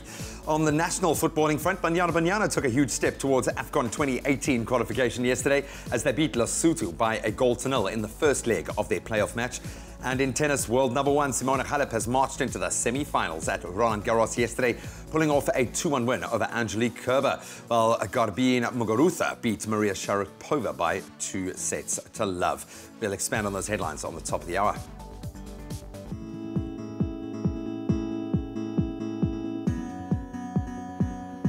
Well, let's take another quick look at the roads, starting off in Gauteng and Melrose. Now, on the M1 northbound, there's been an accident. It's near Athol Oaklands Road, and it's causing heavy traffic from Parktown.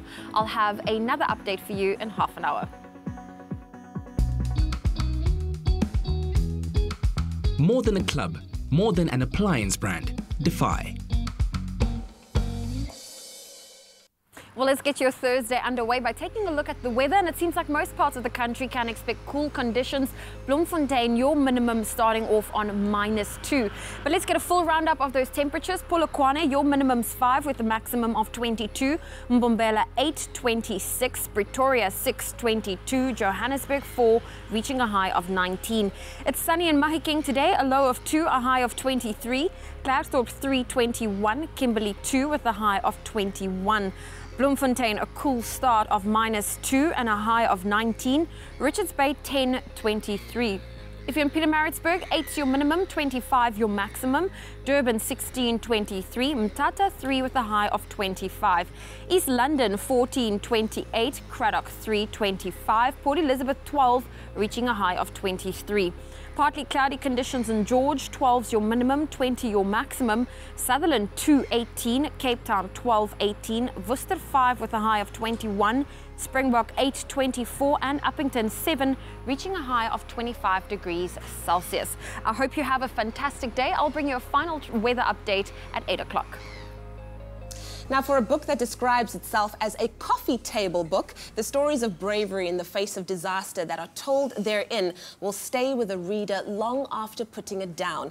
Now, the same can be said for people who these stories belong to, the residents of Knysna who braced the great Knysna fire of 2017, exactly a year ago. Can you believe it? It's been a year since then. And joining us on Expresso this morning to share more on the importance of the book Knysna Fire Stories is its spokesperson, John Noble. John, thanks so much for joining us. Oh, thank you for bringing Knysna into the studio and remembering us on this really important day for us. Yeah. Absolutely. Talk to us about the process of getting all of these stories, all of these photographs together, and what did it feel like for the participants to share these stories? I'm sure bringing back all of those memories must have been quite an ordeal. The founder of Knysna Stories, Justine, was one of the evacuees, also lost part of her structures, and it came to her that there were so many heroes and the story really needed to be told. And there were two ways you could tell the story. We could gather it, or we could collect everybody's stories. And we knew that this project was bigger than us, and so we knew we needed a sponsor, and we approached Santam to sponsor the book, and they were keen to supplement their efforts in helping us rebuild our community. And so we resourced up the project with a great storyteller, Emma, and we began the process of gathering these stories, and we knew that this was an important piece of work immediately because of the response that we got.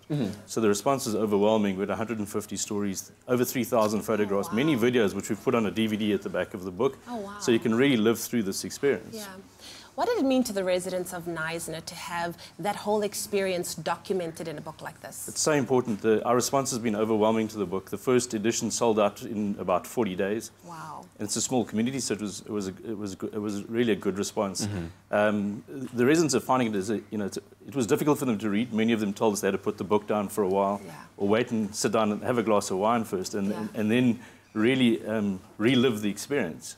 And so many of the residents have told us how important this book is for healing, but also for recording memory. We live in such an instant world that it's important to put some things down in a little bit more of a permanent manner. Yeah. And now going forward, the proceeds from the sales of the book, how will they be used?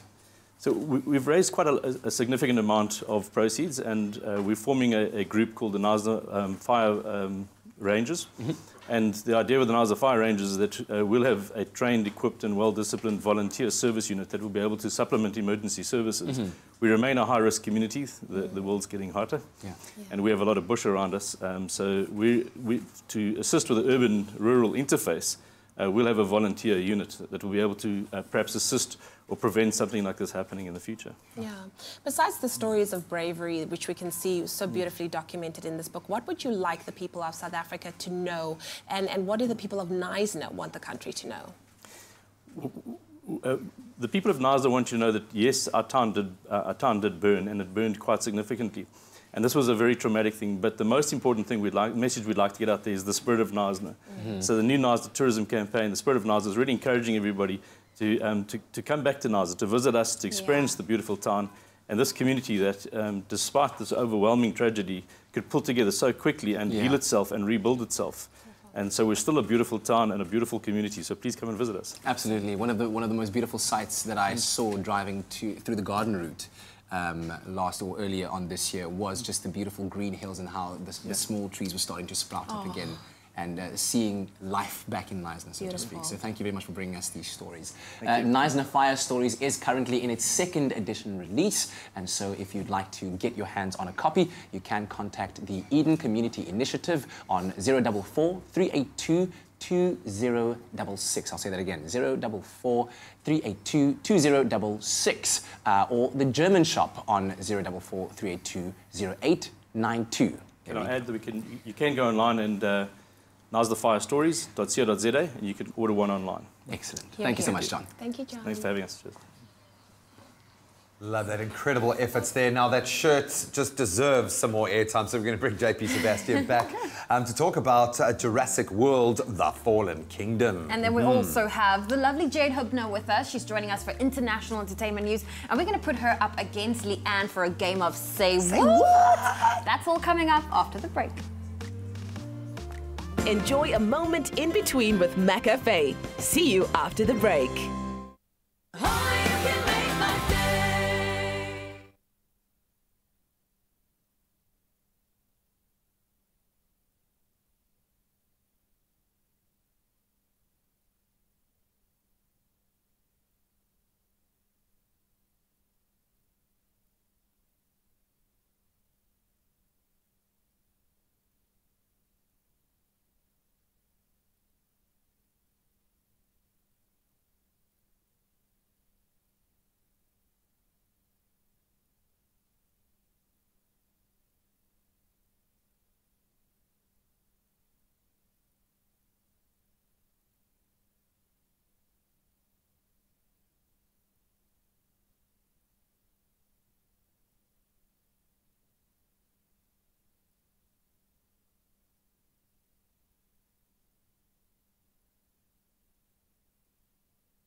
It's my feel-good breakfast show. Welcome back to your Feel Good Breakfast Show. It's Expresso on SABC 3. And Jade Hubner is still with us. Of course, that episode of Presenter Search on 3 coming up tonight on SABC 3 at 7:30. But before we talk and get into that game of Say What, we are getting an update on our international entertainment news. Exactly. We will never be royal, but Meghan Markle certainly is. Now, the Duchess of Sussex has a busy schedule waiting for her when she gets back from her honeymoon with husband Prince Harry. Duchess Meghan will carry out 3 public official engagements with Queen Elizabeth in one day, marking the first time the new royal will be seen in public with Her Majesty the Queen alone.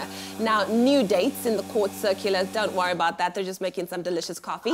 In the court circular show that Meghan and the Queen will be spending the whole of Thursday, the 14th of June, together in Cheshire. And this is according to Hello Magazine. Now, the day's events will start with the unveiling of a new bridge, followed by the opening of the Storyhouse Theatre.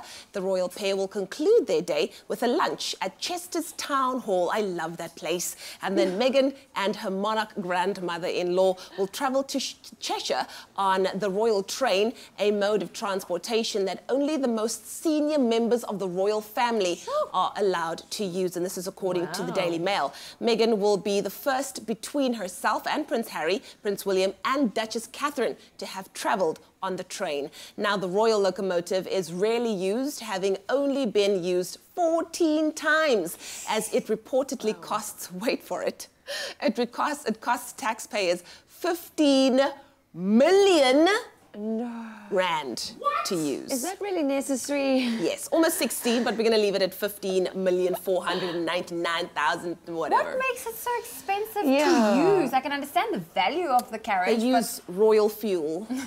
but that's other people's money. Can't they find it cheaper? That's why it's only been used 15 times, because the taxpayer be saying, really? That's quite impressive that Meghan is the first between Prince William, Prince Harry and the Duchess of Cambridge to be allowed on the train. Absolutely amazing. I wouldn't want to be on that train. I'd feel guilty. Listen, Meghan is living her best life right now.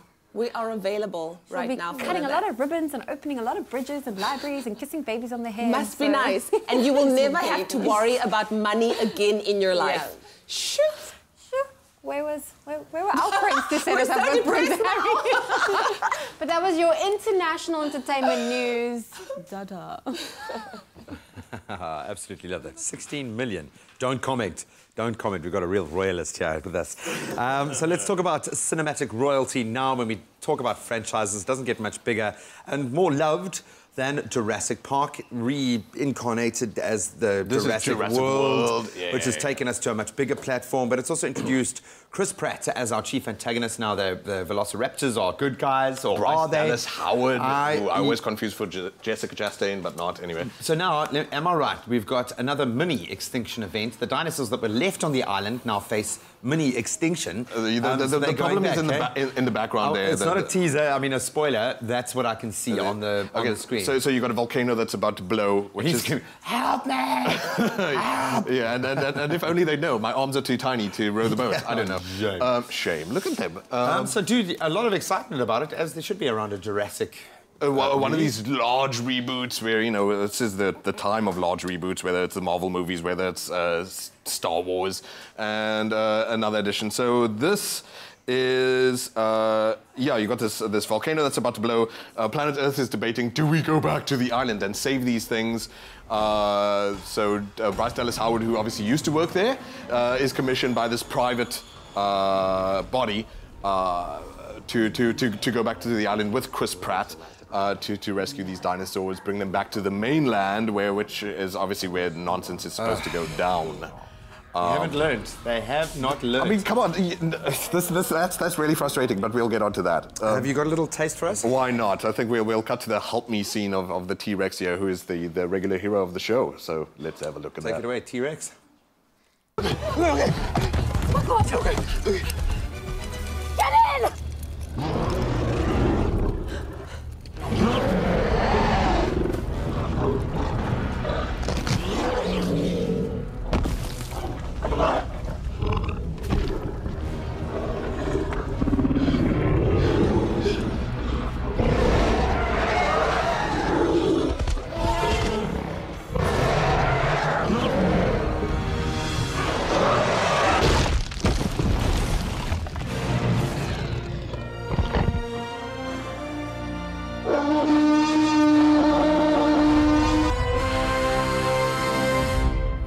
on the other side of the island, there's a coffee cup that's going whenever he takes a step. Yeah, of course. That sound that Graeme made, by the way, during the clip, and it wasn't that, but you made, which is such an archetypal sound in Jurassic Park. Whenever a dinosaur goes to work on someone, even a human, like, it's always, there's a demented laugh that I think we all... especially T-Rex, man. We're going to try not to do it into the microphone. It's the ultimate antagonist.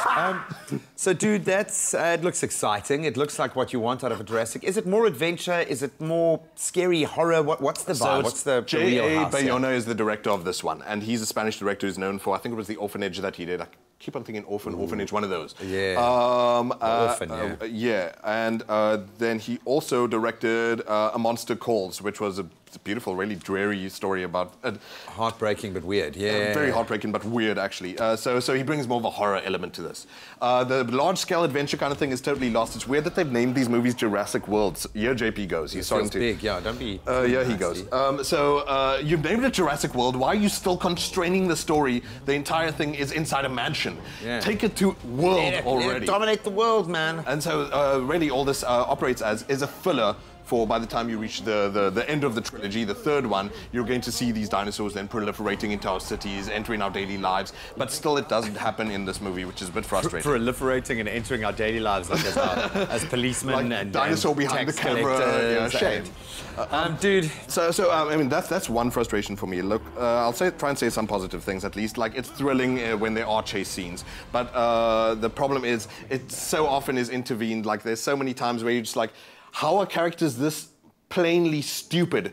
And sometimes you can switch off that nerve in your brain. What I'd recommend, however, is drink like a bottle of hard liquor and then hit yourself over the head before you watch this movie. Because the decisions these characters make...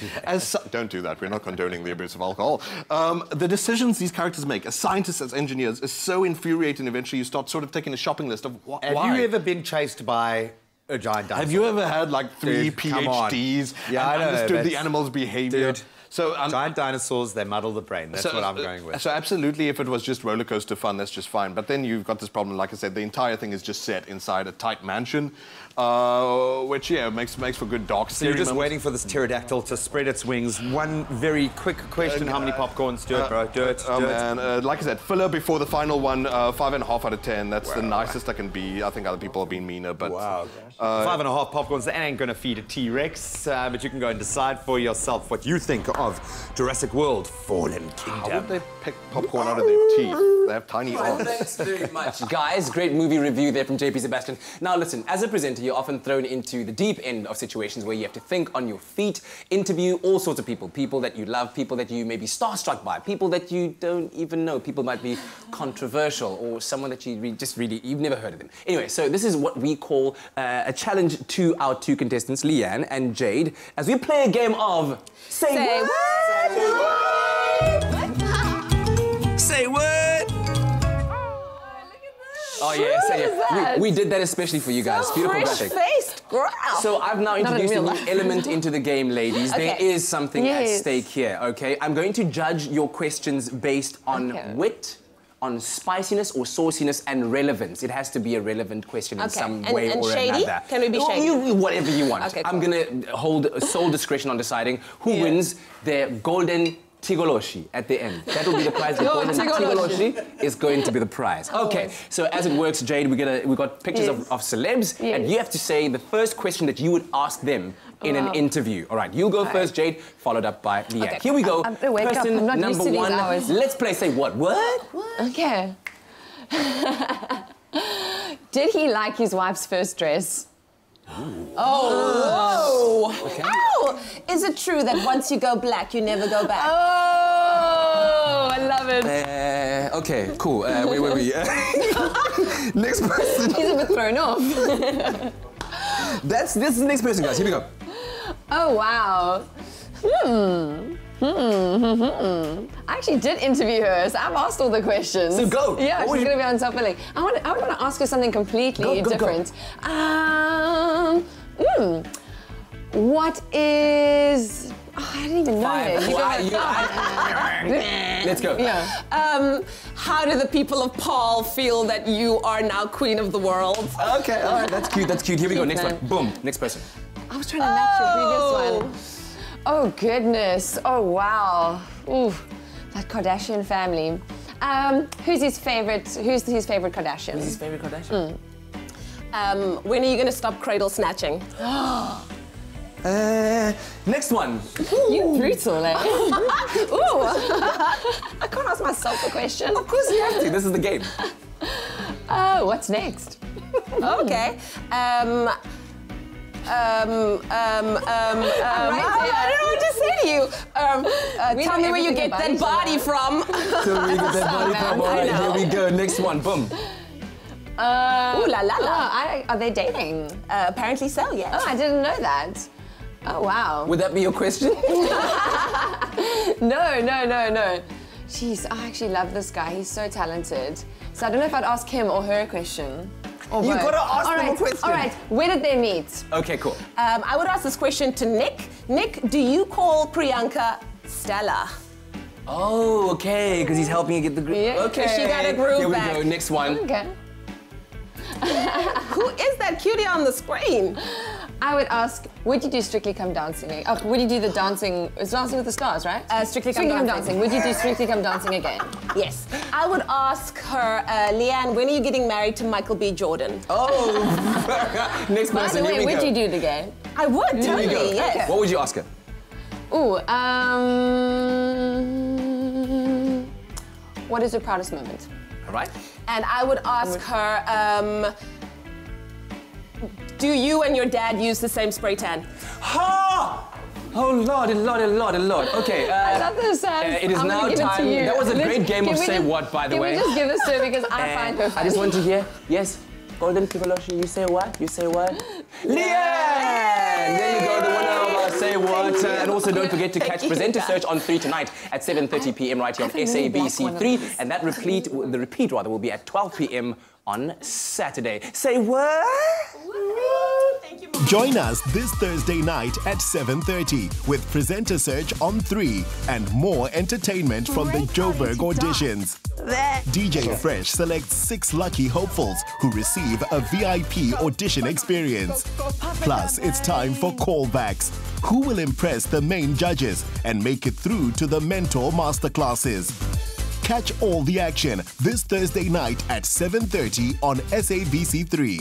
The stage is yours. Enjoy a moment in between with McCafe.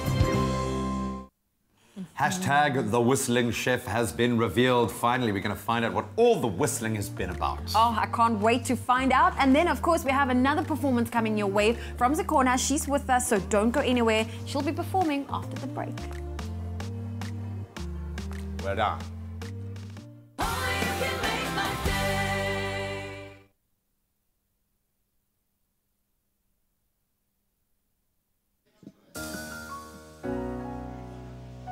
Yeah. You.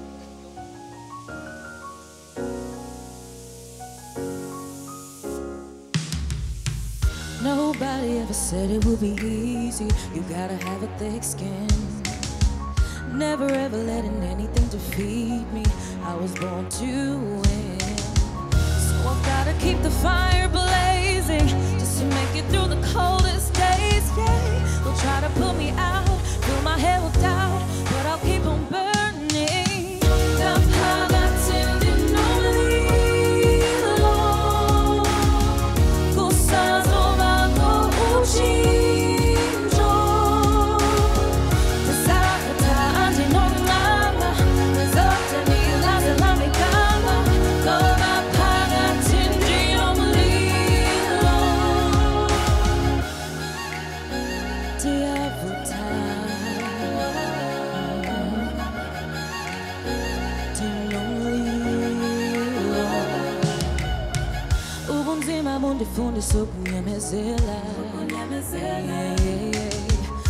a Chega corações e bandiclina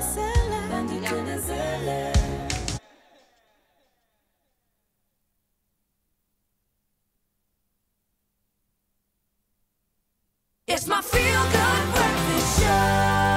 Happy birthday, a very happy birthday to you. Well, listen, welcome back to your Feel Good Breakfast Show, and every day, millions of people are celebrating their birthday. So we're taking this moment to say hello to the 7th of June, and of course, wishing all of our celebs and of course you a very happy birthday. Okay, so Jamie Taylor, a mate of mine, is celebrating his birthday today, so I love you, dude. Happy birthday, Jamie and Taylor. Almost as famous as Jamie is Liam Neeson, who's celebrating his 66th birthday today. The Taken star has been, I think, filling in cinema seats for years now with starring roles in films like Schindler's List, believe it or not, Star Wars, The Phantom Menace. Obi-Wan, he was absolutely awesome originally, and Love Actually, and he is awesome. He has also voiced Aslan in the Chronicles of Narnia. And how can you miss out on Taken? I mean, he's been taken how many times? I said it, yeah, and he loves it, man, but he is such a cool guy and it was so awesome to interview as well. I always thought he was in his 50s, so 66 is looking good on him. That's right. And also celebrating her birthday today is Australian rapper Iggy Azalea, and she's gained fame with her viral video 2 Time, and of course that 2014 hit of hers, Fancy, where she featured with Charlie XCX, that really kicked off her career into overdrive, earning her an American Music Award for Best and in fact for Favorite Rapper and Hip Hop Artist. So well done to you. And then most importantly, we have got a message from Spuda Nkekese. I would like to wish my son Lingomso and a very happy 4th birthday. 4 years old. Look at that little face. Look at those cheeks. Happy birthday to Pearl Nkobo from Sizwe Gumbi as well. Pearl, you are gorgeous. That's a face for TV. Well, happy birthday, guys. Happy birthday to you. And if we didn't say happy birthday to you personally, we're saying it to you now. Happy birthday. But if you're celebrating a birthday next week, why don't you give us, head on over to our Expresso Morning Show Facebook page and let us know whose birthday it is. And remember to include a photo so that we can wish them to a happy birthday. Well, if it is your birthday today, we are going to celebrate it with you. Zikhona is about to perform especially just for you a song called Umlilo.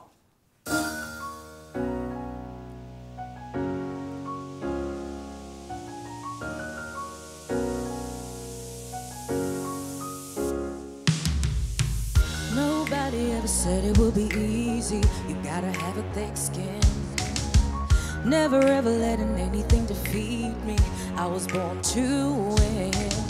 So I've gotta keep the fire blazing just to make it through the coldest days, yeah. They'll try to put me out, fill my head with doubt, but I'll keep on burning.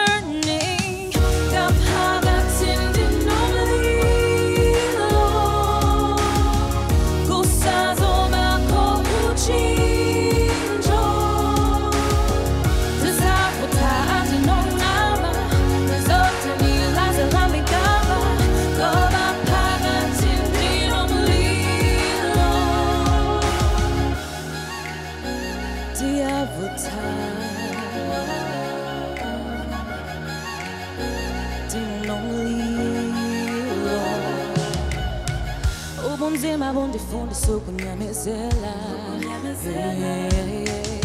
Bangandihleka kodwa soze bandiqinisele. No. But for as long as I'm alive and kicking, I know somewhere down the line there'll be a difference. And I know without a doubt they'll try to put me out, but I'll keep on burning.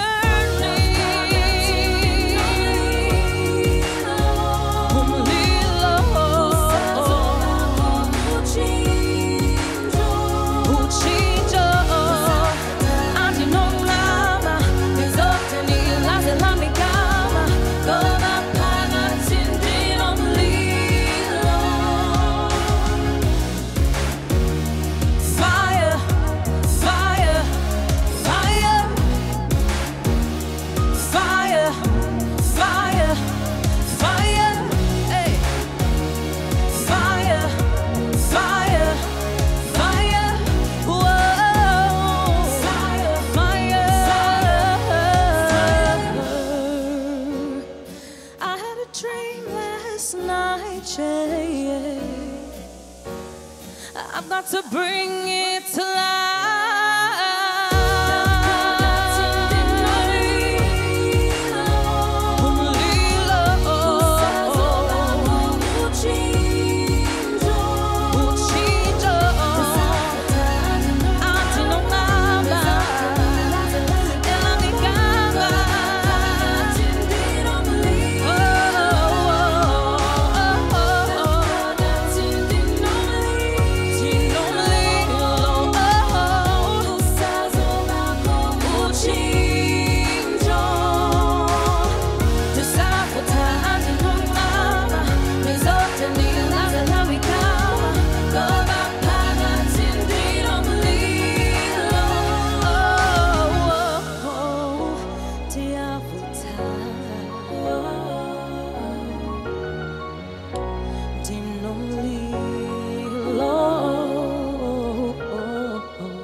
Yes, find that inner strength, your inner fire. Zikhona there with Umlilo. Where can we follow you on social media? I'm sure people are wanting to just click like and follow and all of those things. I'm everywhere on Instagram, Twitter, Zikhona_G, and on Facebook, Zikhona Kaman. Fantastic stuff. Thank you so much for sharing the music with us, and I hope that you're enjoying it as well. Let us know what you thought about that performance on our Feel Good Breakfast Show's Facebook page. In the national news this morning, South African Airways has announced that it will take on the challenge of making the state-owned airline profitable in 3 years' time, and a 3-year recovery strategy has been launched. SAA CEO Vuyani Jarana presented the company's new strategy yesterday. He plans to cut costs by eliminating destinations within Africa and offering surplus pilots and cabin crew to major global carriers. He said the airline needs 21.5 billion rand to recover debts and working capital to break even by 2021. Thousands of commuters in Johannesburg will be left stranded this morning as the strike by drivers continue. The Democratic Republic, or rather Municipal and Allied Workers Union of South Africa, has vowed to continue with their strike until management of Metrobus accedes to their demands. The strike began on Tuesday with the union demanding salary progression, filling of acting positions and the launch of investigations against a number of staff members. Meanwhile, the Public Service Association has vowed to cripple the economy and is warning of major disruptions when public servants go on strike on Monday. Now moving further abroad, Iraq's parliament has voted to carry out a manual recount of votes cast in last month's legislative elections amid allegations of widespread fraud. MPs also replaced the leadership of the Election Commission and annulled the votes of overseas and displaced Iraqis. Prime Minister Haider al-Abadi warned that security agencies had evidence of unprecedented violations. He said the main issue was with the electronic vote counting machines that were used for the first time on the 12th of May. It is unclear whether yesterday's vote will affect the outcome of the election. And then finally, Nigeria's President Muhammadu Buhari does not have to reveal the cost of his treatment for an undisclosed illness that incapacitated him for several months, a judge ruled this yesterday. Buhari, who is 75 years old, spent a large part of last year in London, but the exact nature of his condition remains a mystery. He has said only that it involved multiple blood transfusions and tests. His absence from the helm of Africa's most populous nation prompted speculation about his fitness to govern, as well as whether Nigerian taxpayers footed his private medical bill. Well, that was your 8 o'clock news update. Here's a final look at what's happening in the world of sport with Graeme.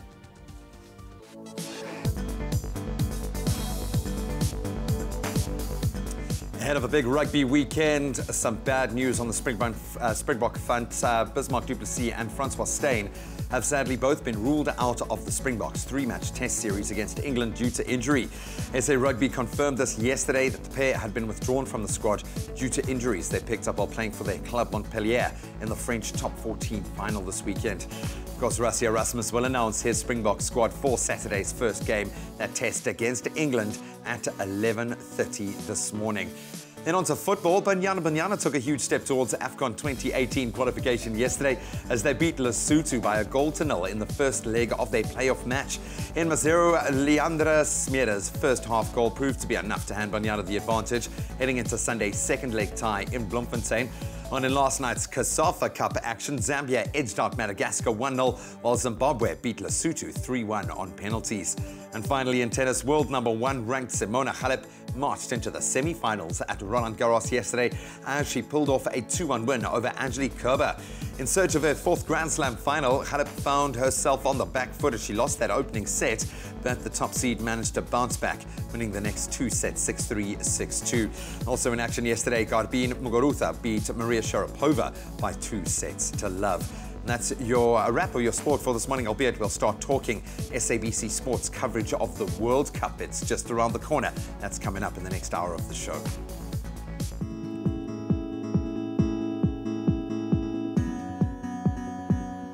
Well, let's take a final look at your roads, and starting in the Western Cape and Kuils River, that earlier accident on the R300 northbound before Van Riebeeck Road, that one's been cleared. However, traffic is still backed up from Hindle Road, maybe allow for some extra travel time this morning. And that's where we leave your traffic for now.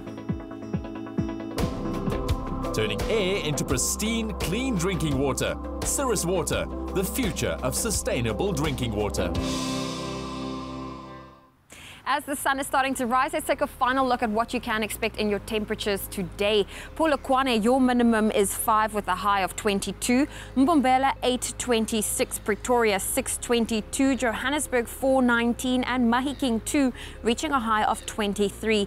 Sunny and Cloudsdorp, a low of 3, a high of 21. Kimberley, 2.21. Bloemfontein, a cool start of -2, reaching a high of 19. Richards Bay, 10.23. Pietermaritzburg, 8.25. Durban, sunny, a low of 16, a high of 23. Mthatha, 3.25. East London, 14.28. Cradock, 3, reaching a high of 25. Partly cloudy in Port Elizabeth, a low of 12, a high of 23.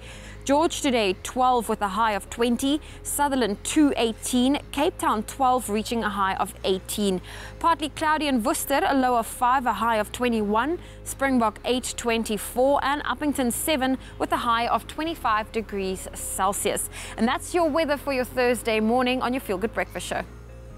Time for us to head back to the socials this morning. We are celebrating the birthday of legendary music icon Johnny Clegg today. And we wanted to know, what is your favorite Johnny Clegg song? Let's see what you had to say. Garth says, I can't say which song is my favorite, but A Million Scatterlings of Africa. I love this one. Tsepo says, definitely Asimbonanga. Back in high school, we sang it at the Atia Kafia, our close finals in Stellenbosch. And today, as a Mati, it's still my #1 Johnny Clegg song. Mtandeni says, all of them, I must say.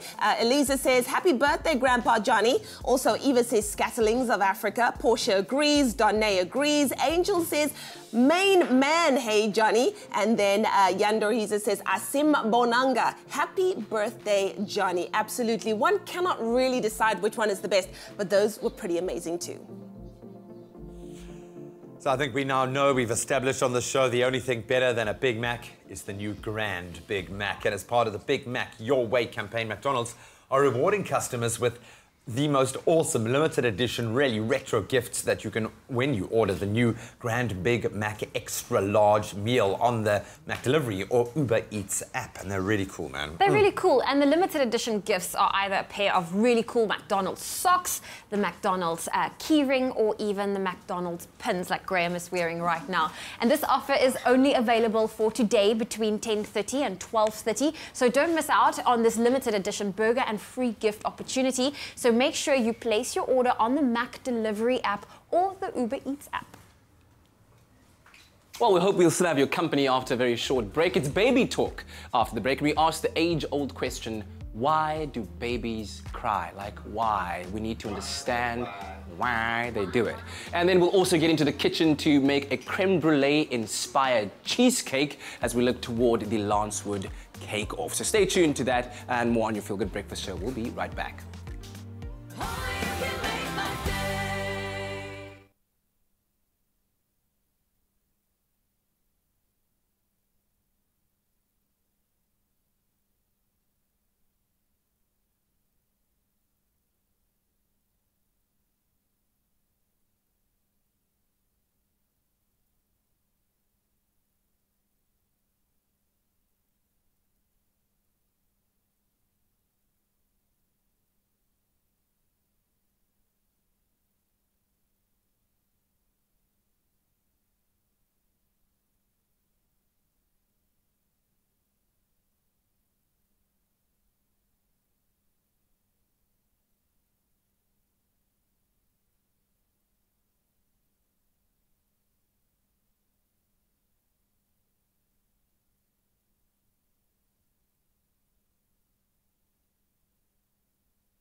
It's my feel-good breakfast show.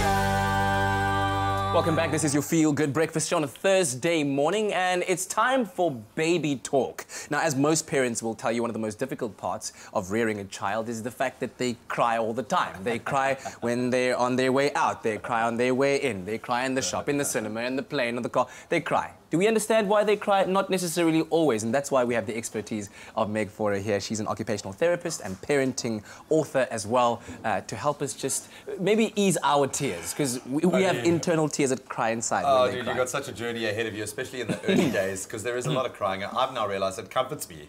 If I don't hear a baby crying, I think something's wrong. But why do babies cry? Is it all they can do, maybe?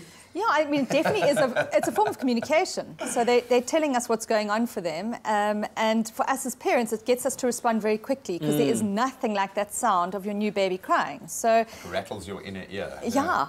And it also teaches them that somebody connects with them and will respond to them. And that's very important for long-term relationships, that you know that when you do something, somebody else is going to respond, because that's what relationships are built on. Yeah. What do you think is it about us as human beings that when you, no matter what the reason is and why they're crying, that you do go and then you feel like attending to them? Is it because we have a feeling that they're in some kind of imminent danger, or are we? What is it about us? Yeah, I mean, I suppose, I mean, it is a switch, and it definitely gets our adrenaline pumping, because we immediately think we've got to quiet them. And I suppose that does go back to having, like, you know, when we were living in the wild, potentially, if your baby was making a noise, they could then be under threat, because they draw attention to themselves. So we very quickly want to respond. And we also do project our own emotions onto it, because if I see you crying, I immediately want to respond to you as a human being to, you know, to kind of calm you. And so we do that as parents. And you often think they're crying about something that you can rationalise without kind of thinking about it from their perspective. But surely if we think of it in an evolutionary kind of way, surely that would have alerted predators to their presence. That doesn't seem like the best survival trait. No, it definitely doesn't. But it's a good survival trait, because then we respond very quickly. Pick up our stone spear and we're there. Exactly. The only thing is, I think that with babies, that they're not always crying because they're in distress. It's the only form of communication. And often as parents, you know, kind of as they hit that 6-week mark and they start to find a new form of communication, which is smiling, which comes about at 6 weeks, then suddenly things get a whole lot easier, because they're not just communicating through crying. Yeah. But in the early days, it's a lot of crying. But you learn to read the cry. Yeah, and in fact, in the very, very early days, when babies are born, the first thing they do is cry. What does that initial cry indicate, and why do they cry when they're born? So it's quite interesting. I mean, babies cry within the first few minutes of birth, usually because they've just taken a breath. And so they have to take a breath, breathe in, change of temperature, and as they breathe in, we know that their blood actually changes direction in their bodies. So a huge amount happens in that first second of birth. It's a massive shift. So a huge amount happens in that moment of birth. As that blood changes direction to move through the lungs, so it can be oxygenated, the babies then start to cry. But what's very interesting, and what I didn't realize when mine were born, is that often babies actually don't cry after that. So they'll take that initial kind of wail, and then they're very calm after that. And they just lie very calmly. I thought it was my face. I thought he saw my face. And I went, no! Is there such a thing as a good cry and a bad cry? Yeah, and that's the difficulty as parents, is that we're trying to work out which is the cry that says help and which is the real cry. trauma and what's not. Yeah, so it's discerning those cries. What does help in the early days is to start to have a little bit of a gentle routine of knowing when feeds are due, because the main reason that your baby will cry in the early days is for feeds, and that is something that you start to get to know quite quickly. The dangerous cry, and I suppose as a new parent of a newborn, that's the one that you're wanting to know, what does that sound like? That can be the very desperate screaming that doesn't relent with feeds and, you know, before sleeps, and that can indicate infection. So early on, and that's pain. So you'd be wanting to check that your baby's umbilical cord is not red and raw and smelly, because if that is so, you've got a medical emergency and you want to get to the doctor quickly. And also if there's a massive change in the way that your baby's been. So if your baby has been somewhat fussy, but calmed with feeds, and now suddenly for a full day is screaming all day, and isn't soothed with feeds, and maybe isn't feeding very well either, that's another thing where you go, something's not going on well here, let's get them to the doctor. But for most other cries of newborns, they're actually, it's not dangerous. Yeah, it's just the only way that they can really communicate with Absolutely. you. And then we'll come back very shortly to chat further about how to deal with a crying baby. And what I want to know is that, is it possible, are babies emotionally intelligent enough to manipulate you by crying? Don't you ever forget it, buddy. They can do it. I've been told they can do it. We'll find out from Meg afterwards. Stay tuned. Well, it's time for us to head to the kitchen, of course. We are making a really delicious recipe. Of course, you know that the last few weeks we've been talking all things Lancewood Cake of 2018, and the winner could win a beautiful, not could, but will win a beautiful trip to New York City worth a whopping 150,000 Rand. So let's remind ourselves of some of the amazing creations that have been made throughout this journey, and now it is your chance as our Expresso family and viewers to go and vote for your favorite Lancewood Cake of creation. There have been so many ones. I don't know who's going to win. 1,000 entries. I know, so absolutely incredible. If you've entered, good luck. Good luck. Yeah. We'll definitely be looking out for you. But this morning, we're going to make our own creation, and you're going to be taking us through the recipe for a creme brulee inspired cake. Cheesecake, to be specific. So we've already started off with adding 2 tubs of the plain medium fat cream cheese. We've softened it up a bit. So I'm going to add this tub, which is the cultured creme fraiche. So I'm just going to empty it out in here. So creamy. Of course, you want it to be nice and soft. So I'm just going to add it there. We're going to give it a good mixture. Lovely. So I'm going to close it up, add it to it. And then, of course, you also want everything to be nice and soft. So as you stop it, just make sure you scrape the sides off. Let's turn it off. Absolutely. You know that there's a saying that goes, life is short, so eat dessert first. I love that we're having dessert for breakfast. I could live this life all the time. So I'm just softening it up by making sure I'm scraping everything off the edges. Nice. We're going to add it again, just softening it up by putting it on. And then we're going to add our caster sugar. Alrighty. Going to add it slowly into the mixture, followed by some eggs. And I had no idea it was such an easy recipe. So we're going to add eggs. Listen, if you have one of these artisan mixes, life is so much easy. A little bit of flour. Easier. Yes. There we go. Put it in there. Getting the mixture in. And then here we have vanilla extract that I'm going to add, as well as some vanilla pods, because your traditional creme brulee has that vanilla flavor to it. So we're going to add that as well. Isn't it so amazing that by simply baking an amazing cake, you could win a trip to New York City worth 150,000 Rand? I mean, simply doing what you love, because so many people love baking. This is a wonderful opportunity. And I mean, the thing about New York City is it's one of those you have to experience it kind of cities. Yeah. So for the base of our cheesecake, we've just crushed some tennis biscuits, mixed it with some butter, and pressed it into our baking tin. And if you need it to set, you can pop it into the fridge because the butter will harden up. Now we're going to add our mixture. I'm pretty sure this is good enough. I think our chef would give it the nod of approval. Beautiful. So I'm just going to clean that up. There we go. So velvety and smooth. Ooh, there we go. There we go. There we go. I'm just going to add that there for spillage. Okay, so then you'll just smoothen it out. Add it into your mixture. Of course, naturally, you want yours to be lumpy free. That's okay. There we go.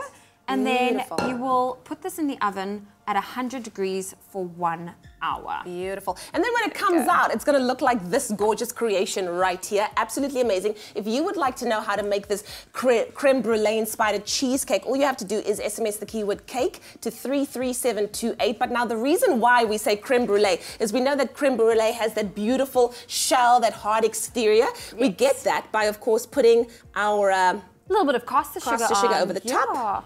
And we're nicely going to take our blowtorch and make sure we melt that caramel. Oh, there we gorgeous. Look at that. Look at that. Look at it bubble and melt, and it's going to give you that beautiful creme brulee exterior. That's right. Well, our keyword for you this morning is cake to the number 33728. If you would love to have the link to the recipe and the ingredients sent directly to your phone on how to make this creme brulee cheesecake. Exactly. Now, that is how you do it. If you fancy yourself a good judge of everything delicious, all you have to do is cast your vote to choose the top 3 finalists in the Lancewood Cake Off visit. This cake is giving me feelings. All you have to do is visit lancewoodcakeoff.co.za and check out the impressive submissions, and man, are they impressive. Then vote for the ones you like, and you could even put yourself in line to walk away with this amazing KitchenAid artisan mixer for your efforts. You have up until Sunday, the 10th of June, so the bakers are relying on you. Win a state-of-the-art kitchen appliance as SA's #1 cream cheese is on the hunt for the nation's #1 cake in the 2018 Lancewood Cake Off. Vote for your favorite cake off creation and stand a chance of winning a KitchenAid artisan mixer to the value of 10,000 Rand. Go to lancewoodcakeoff.co.za, vote for the entry which you think takes the cake, and catch the Lancewood Cake Off live on the Expresso show. Oh, deliciousness all round. So let's be honest, who can resist a cinnamon bun? Rich and fluffy with a soft, buttery and spicy interior. And if you tune into Afternoon Express today at 4:30 p.m, you'll get all the cinnamon bun goodness wrapped up in a rich and spicy muffin, perfect for breakfast or a midday snack. Well, stay tuned to your Feel Good Breakfast show. When we come back, we're back again with Baby Talk with Meg Faure, and we're talking about how to handle a crying baby. Of course, we're all trying to figure it out, especially myself right now. It's a nerve-wracking time of my life. And then finally, we find out what the hashtag Whistling Chef is all about. It's been revealed to us, and we'll tell you all about it after the break. Join us this Thursday night at 7:30 with Presenter Search on 3 and more entertainment from the Joburg auditions. DJ Fresh selects 6 lucky hopefuls who receive a VIP audition experience. Plus, it's time for callbacks. Who will impress the main judges and make it through to the mentor masterclasses? Catch all the action this Thursday night at 7:30 on SABC3. The stage is yours. Enjoy a moment in between with McCafe.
It's my Feel Good Breakfast Show.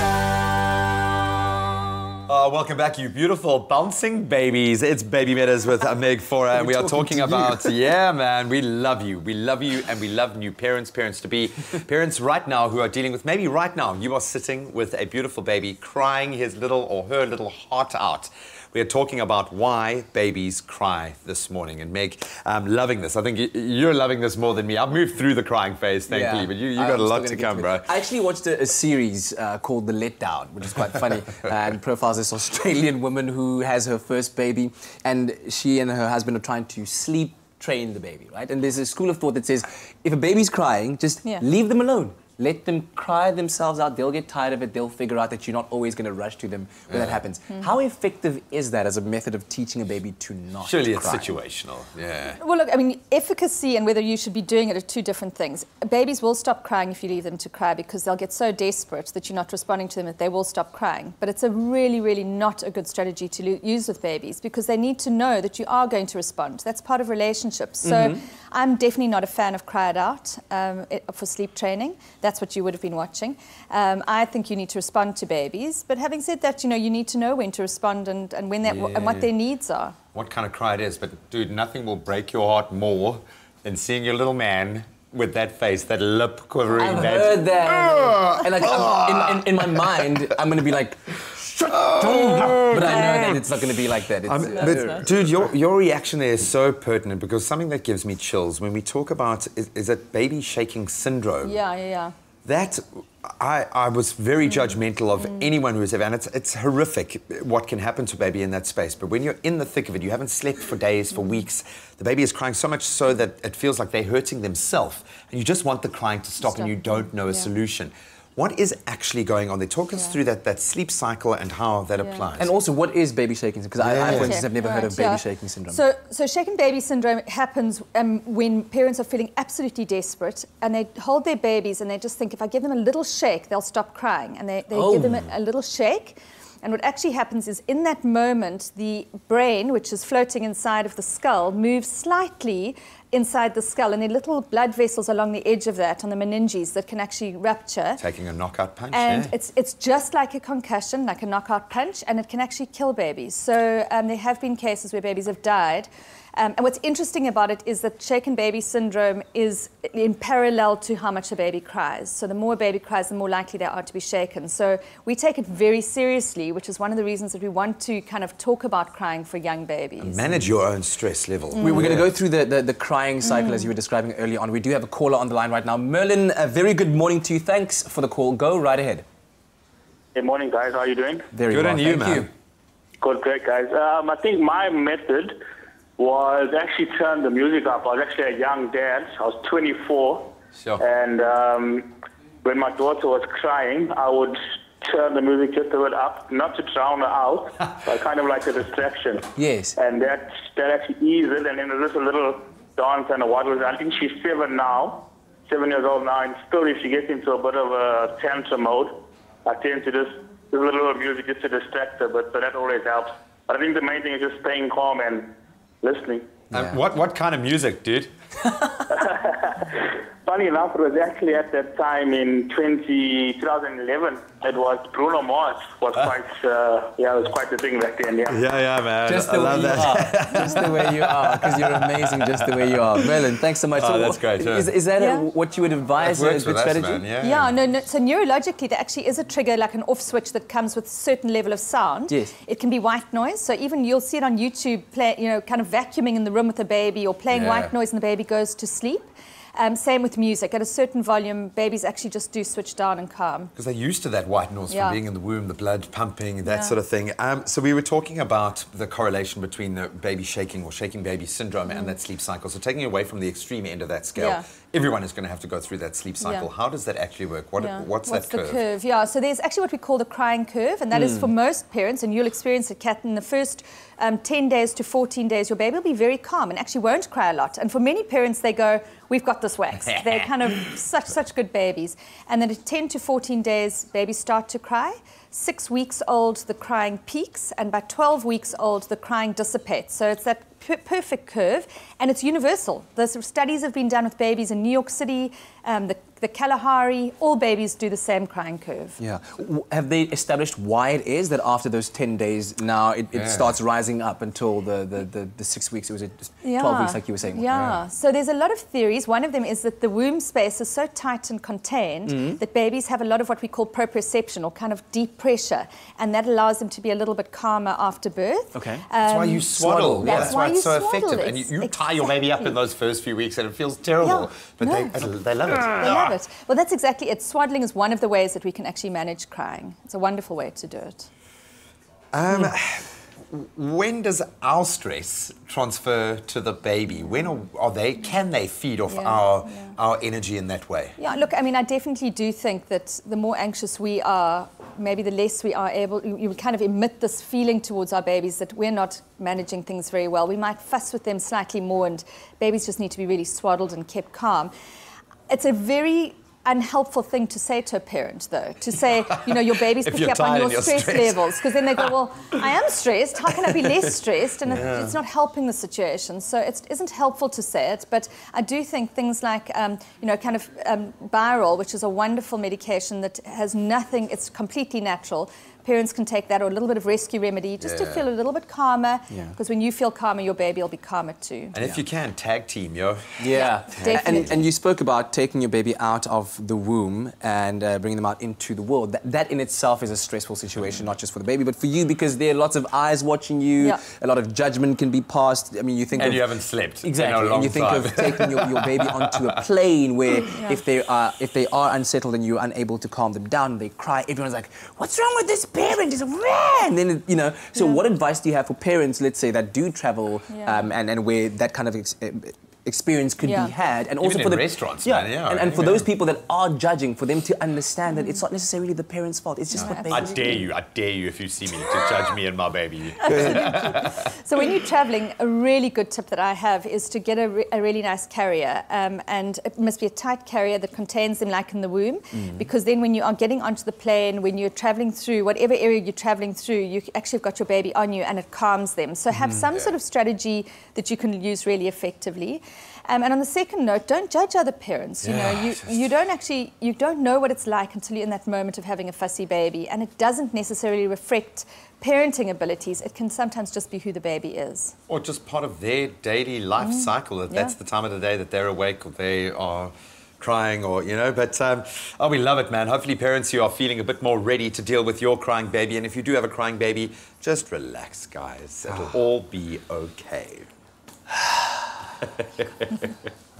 Well, all week people have been asking what this hashtag the whistling chef is all about, begging people to ask who are these whistling chefs and what exactly are they up to? Well, the cat is officially out of the bag, and all was revealed on Tuesday at Melrose Arch in Johannesburg with a flash mob of whistling chefs as we met the meal with the whistle. Now, if you don't know what the whistling chef meals are all about, well, this is definitely going to be changing your tune if you ever find yourself getting to the end of your day and you only realize, oh my goodness, I have nothing substantial to eat. And even worse, you get home and the fridge is pretty much empty. You have nothing to cook. Well, that is where Clover, the whistling chef, comes to the rescue. It is delicious home-cooked meals that are quick, heated, and they are ready to be eaten in just 2 to 3 minutes. Exactly. Now we need Graeme in here, because Graeme was actually at the event. Of course, he was rubbing shoulders with the likes of Paul Tusi. They were reminiscing about the good old days when they worked together, and of course, he had his first-hand experience as to what the whistling chefs was all about. So, Graeme, start taking your time, we're going buddy. to put it to the test. So we've got the microwave over here. I'm going to be whipping up the cottage pie. So you just open the microwave, put it into the microwave, you heat for 2 to 3 minutes. So I'm going to put it on 2.5 minutes. And when it's ready, it will whistle. It really will whistle. I spend most of the day just like standing next to the microwave going like... We'll listen. We'll give it some time to warm up.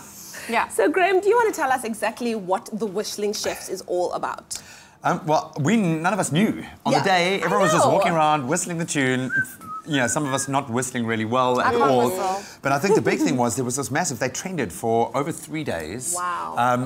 And you know, that's quite a thing to trend on one day, but to have that kind of sustainment, a big part of that was they had some incredible social media influencers really interested to find out what was going on. Joanne Strauss, who of course is like super mom out there, absolutely loves these. Pearl Tusi, she, like me, was running around trying to figure out what the whistling was all about. And then ultimately find out it's these completely delicious meals. So we had to put them to the test, and they are delicious. My favorite is the spaghetti bolognese. Really? All the flavors look incredible. I looked through the options. Like for you and Zoe and you, Graeme, how do you think an option like this is going to affect your really busy lives, but then also the fact that they're really healthy too makes a huge difference? Well, this is what I'm going to say. Like, okay, it's, apart from the technology aside, I mean, it's innovative, brand new, first on continent kind of technology, and the research and development that went into that, speaking to the guys behind it, it was massive, and they've been using, I mean, for years, they've been trying to find the right way of getting this right so that they can have healthy, fresh, it lasts for... There it is! Can you hear that? Yeah. Open it up, open it up. So I must stop it when as soon as it whistles. Whistle. You guys. Eat and then sing. That is amazing. Awesome. That is pretty cool. The fact that it is healthy, that it takes literally a minute and a half, it is ideal. And you know that you're not, generally with fast food, this kind of thing, you're not getting the most healthy option, but this really is beautiful. And it's also made with Clover fresh produce, their fresh, full cream milks, all their delicious things that we love about them, and also made with love. Exactly Way right. better. Well, Zoe, you are single and ready to mingle. Do you think that you would potentially incorporate this on-the-go meal in a romantic night? Well, listen, on a romantic night, even for on the go, it is amazing. I mean, my radio career has been really keeping me out of the house till late at night, and I'm guilty of all of these things we were talking about. Getting home late at night, still have to try and cook. There's never groceries in the fridge. This is perfect because you can take it with you. You can warm it up in the microwave for 2 to 3 minutes. She is notoriously lazy when and it the comes cool to thing cooking. is, I can claim it as my own because it tastes like home-cooked food if I ever want to impress someone. I think for me, the big thing here is with moms out there that are working, that are in the thick of it, this gives you an option that is healthy. You're not skimping on the quality of the food. It really does taste like home-cooked meal. And it's just something so cool. I know. And never discount the worth of a gimmick like a whistling meal when a kid is involved. And there's something for every night of the week. We've got creamy Alfredo, we've got beef lasagna, we've got cottage pie, we've got spaghetti bolognese, and creamy Alfredo again, because we want to have that twice in the week. One for every night of the week. Exactly. Love it. Now we know why everyone's been whistling this week all over South Africa, and certainly for a very good reason. Hashtag the whistling chef is making life so much more convenient and delicious too. Now, the only thing left to do is to go out and buy yours. And remember, heat, whistle, eat, and then sing. From beef lasagna to creamy macaroni and cheese, Clover the Whistling Chef's high-quality, ready-to-eat meals are made using trusted Clover cheese, milk and cream. It's SA's favorite home-cooked recipes, now prepared and conveniently packed with a variety to choose from. Added to that, Africa's first vac-seal technology ensures they're kept fresher for longer for the whole family to enjoy. The Whistling Chef. Heat, whistle, eat, sing. It's as simple as that. Made with love by Clover. Oh, well, there's just about 7 days left until the 2018 FIFA World Cup in Russia, so literally just a week to go. But don't worry, SABC has you covered, and from SABC we've got Ernest Stoop and Marsha Matlalela who will tell us exactly how they're going to be bringing all of the action to you. It's going to be a World Cup to remember. And then we'll also be getting into the kitchen back to inspire you with some delicious dishes. Stay tuned for that and more. We'll be back after this.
Welcome back, you beautiful people. Thank you so much for tuning in for what has been an awesome show. We are getting excited, really excited. We are officially only 7 days away from the 2018 Soccer World Cup. Now, if you're looking to be clued up on all of the World Cup action, get the best possible coverage, you don't have to travel all the way to Russia, because every goal celebration, spectacular moment, and there will be many, will be live on SABC. So to give us a rundown on how the FIFA World Cup will be brought to you right to your doorstep, SABC's Marsha Matlalela and Ernest Stoop are with us.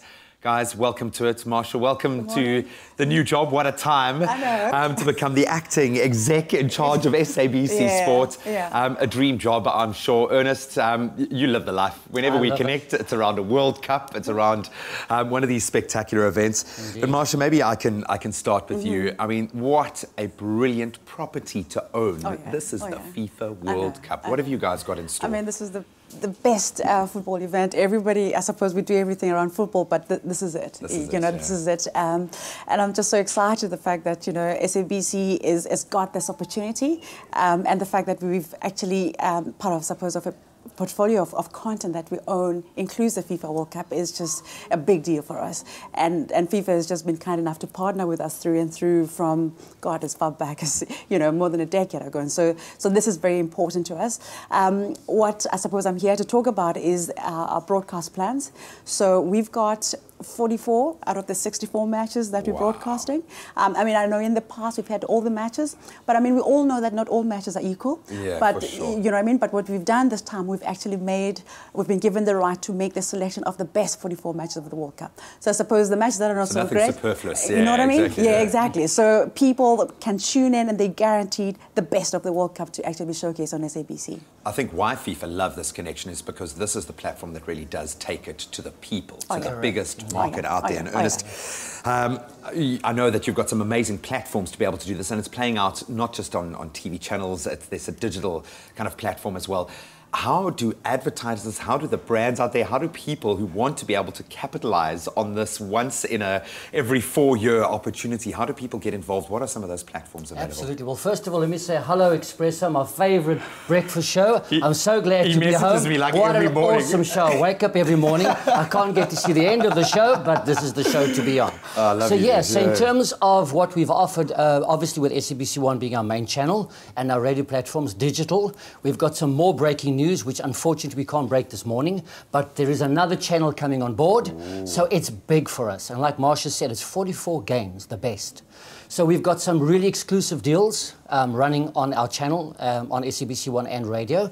We've almost run out of airtime. We've done tremendous trade shows. We've filled the nation. We've run with big campaigns. We've got digital campaigns running. It's just been one of these World Cups, you know, Russia being so far away. Brazil was great. 2010 was great, but this one has just been different. People have just been flogging us and saying, what opportunities are there for you to be involved in? So we've got one of the advertisers who I see is also in your studio, exclusively on SABC, a FIFA partner. So most of the FIFA partners themselves have joined SABC this time. Very few haven't. And it's been amazing. It's actually been amazing. So I can only say to some of the guys that have not taken the opportunity, there is hardly any time left. 7 days to go. It's a big event. But we're going massive. Yeah, and I love the fact that you have opened it up, and every time there is a call for more, that you do open up those sluice gates. One thing I do know, that having worked on both sides of the coin, not just on the breakfast show, but worked within the SABC, I mean, this must wreak havoc on the schedule. And I'm a soccer mad fan, but I know you don't touch Isiringo, yo. So what is going to happen with the schedule? How are you guys managing that, Marsha? So what's happened, I mean, as you know, SABC1 is a home of soccer, and we're pushing for that value proposition to live and come to life. I love that. So what the arrangement with suppose from a TV network is that Generations is going to move to SABC3, and on SABC2, I suppose we're going to move Skim Sam and Uzalo to SABC2. So Isiringo stays on SABC3. Generations. Don't miss. But SABC on SABC2, then it will be Skim Sam and Uzalo. I love that, the fact that you really are being cognizant of what the viewers want and demand. That's where it starts. It doesn't start just with the brands and giving them what they want, but what the viewers want. And the reality in South Africa is that a lot of people don't have access to TV. How are we covering this on radio?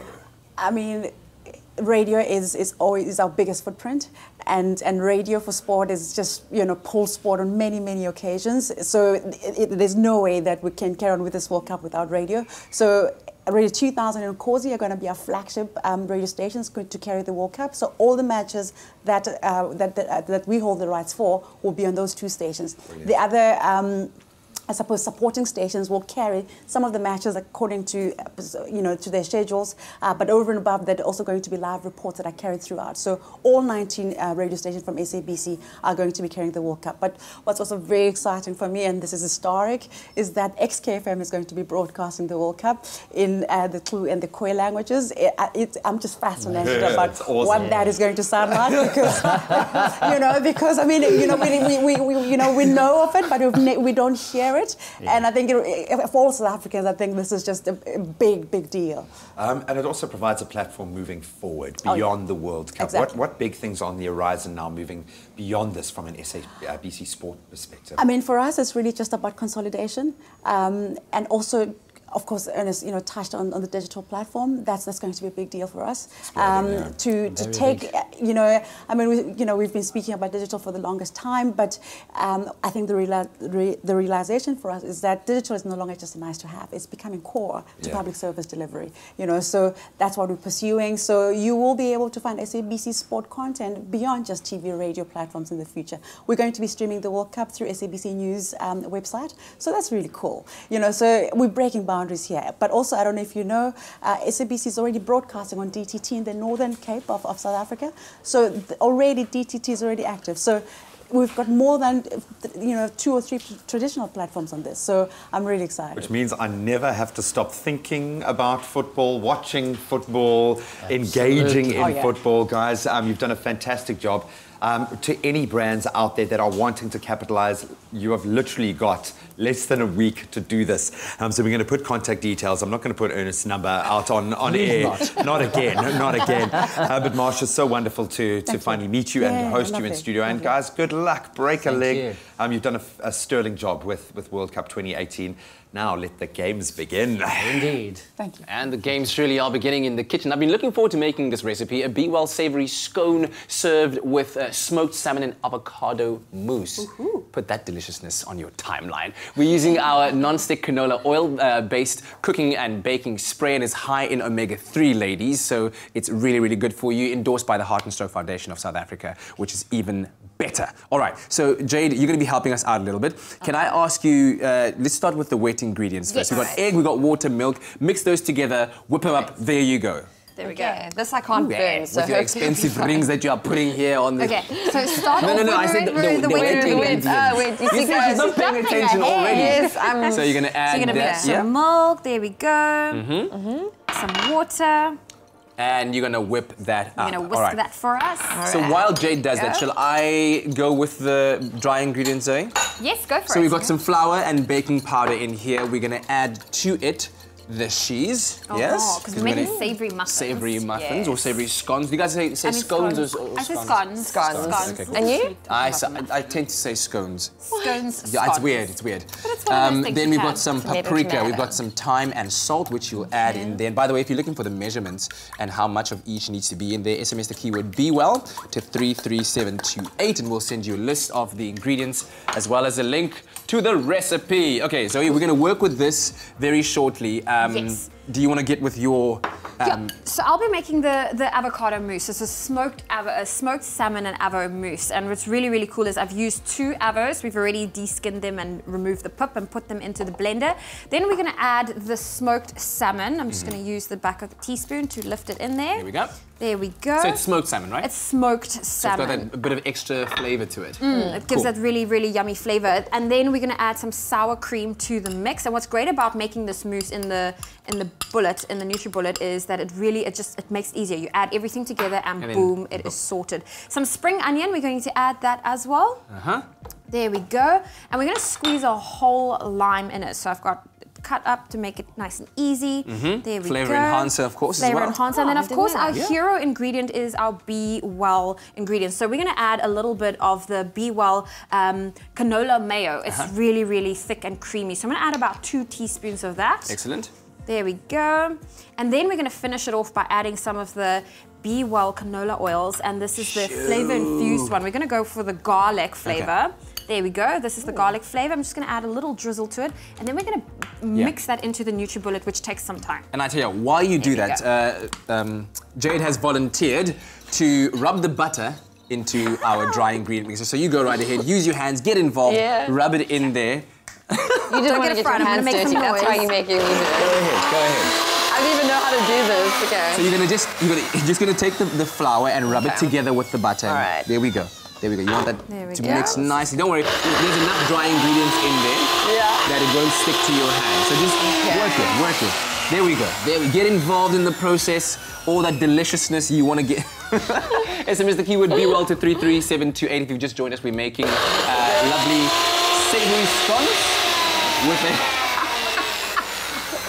There we go. Are you getting there? Yeah, I'm going to add a little bit more of our Be Well canola oil, the garlic infused flavor. But look, it is mixing, and the thing is, it is a thick and creamy mousse. So naturally, your NutriBullet, you know, it requires a lot more liquids, but we want it moussey. Yes. So I'm just going to add a little bit more. It actually might be fine like that, I think. Just get to work. Listen, how's it going? You can do this. Rub it in. There we go. It's looking good. It's looking good. Okay. And it's at this point where we will then use our wet ingredients and cut them in to our dry ingredients. So can I help you do that? Yeah. I'm going to take the wet ingredients. I think I got to get my hands on it here before we do that.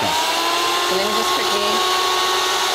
All right. Excellent. And what is important is that when you're making scones, you don't necessarily want to be mixing it because then you're going to end up possibly over-mixing. That's why you cut your wet ingredients into your dry ingredients. So with the knife... Kind of like cheesecake. There we go. Yes, so I will now... There we go. Okay. Here's a glass. So wet ingredients go in and you wash my hands here. cut them in there until, of course, you've got the doughy consistency of what would then be a scone.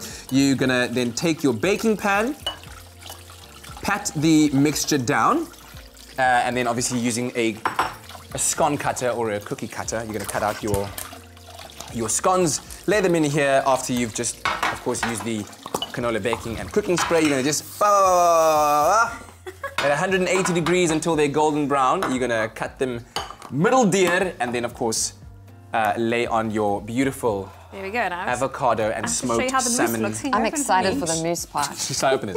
Okay, SMS the keyword Be Well to 33728, and this looks absolutely feel those delicious. The mousse. Oh, hero. Be Well to 33728. Listen, while we enjoy this, we're going to take a quick break. We'll be right back. Well done, ladies. There we go.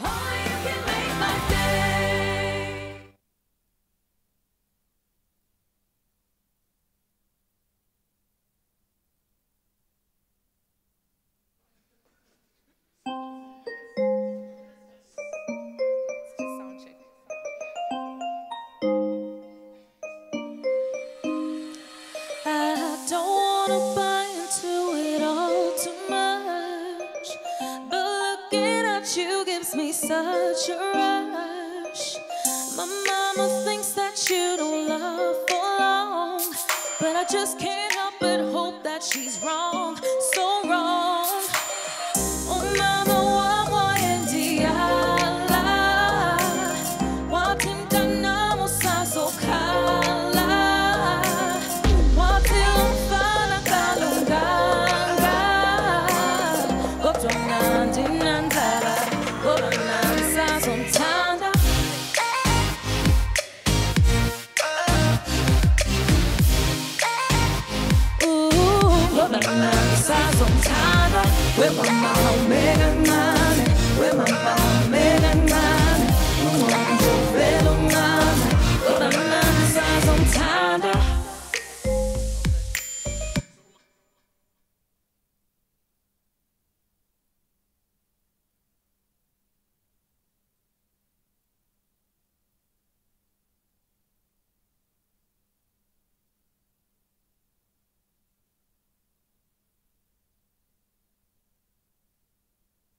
It's my feel-good breakfast show.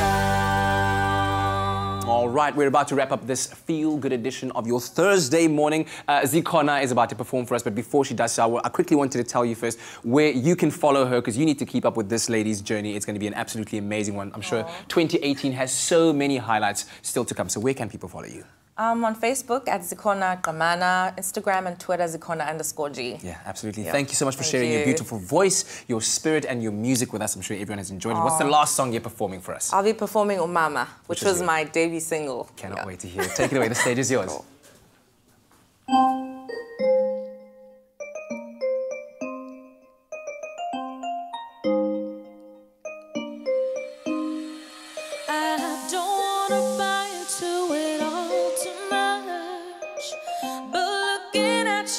Me such a rush.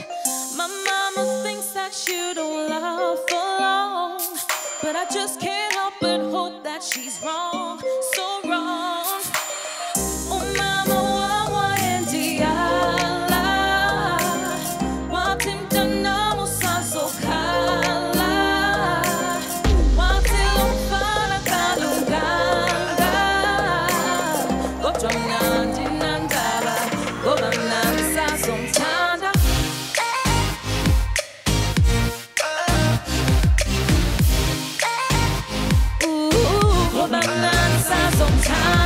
With my mama, mega none.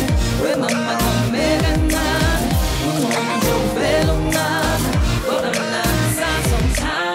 You've got some girls you always kick it with. Out here pretending like I don't exist. Then I remember what my mama said.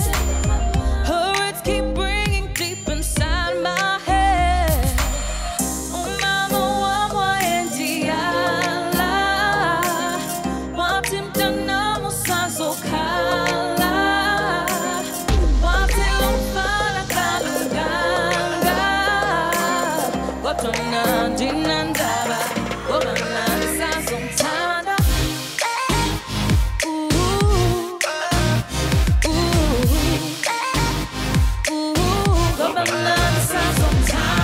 With my mama, mega none. With my mama, mega none. Unono jo velo none. Gonna none sanso tanda. Oh mama, wawa endiala. Watim danamo sanso kala. Watim umfana kalunganga. Gotonandi nandaba. Gonna none sanso tanda. With my mama, mega none. With my mama, mega none. Unono jo velo none. Gonna none sanso tanda. With my mama, mega none. With my mama, mega none. Unono jo velo none. Gonna none sanso tanda.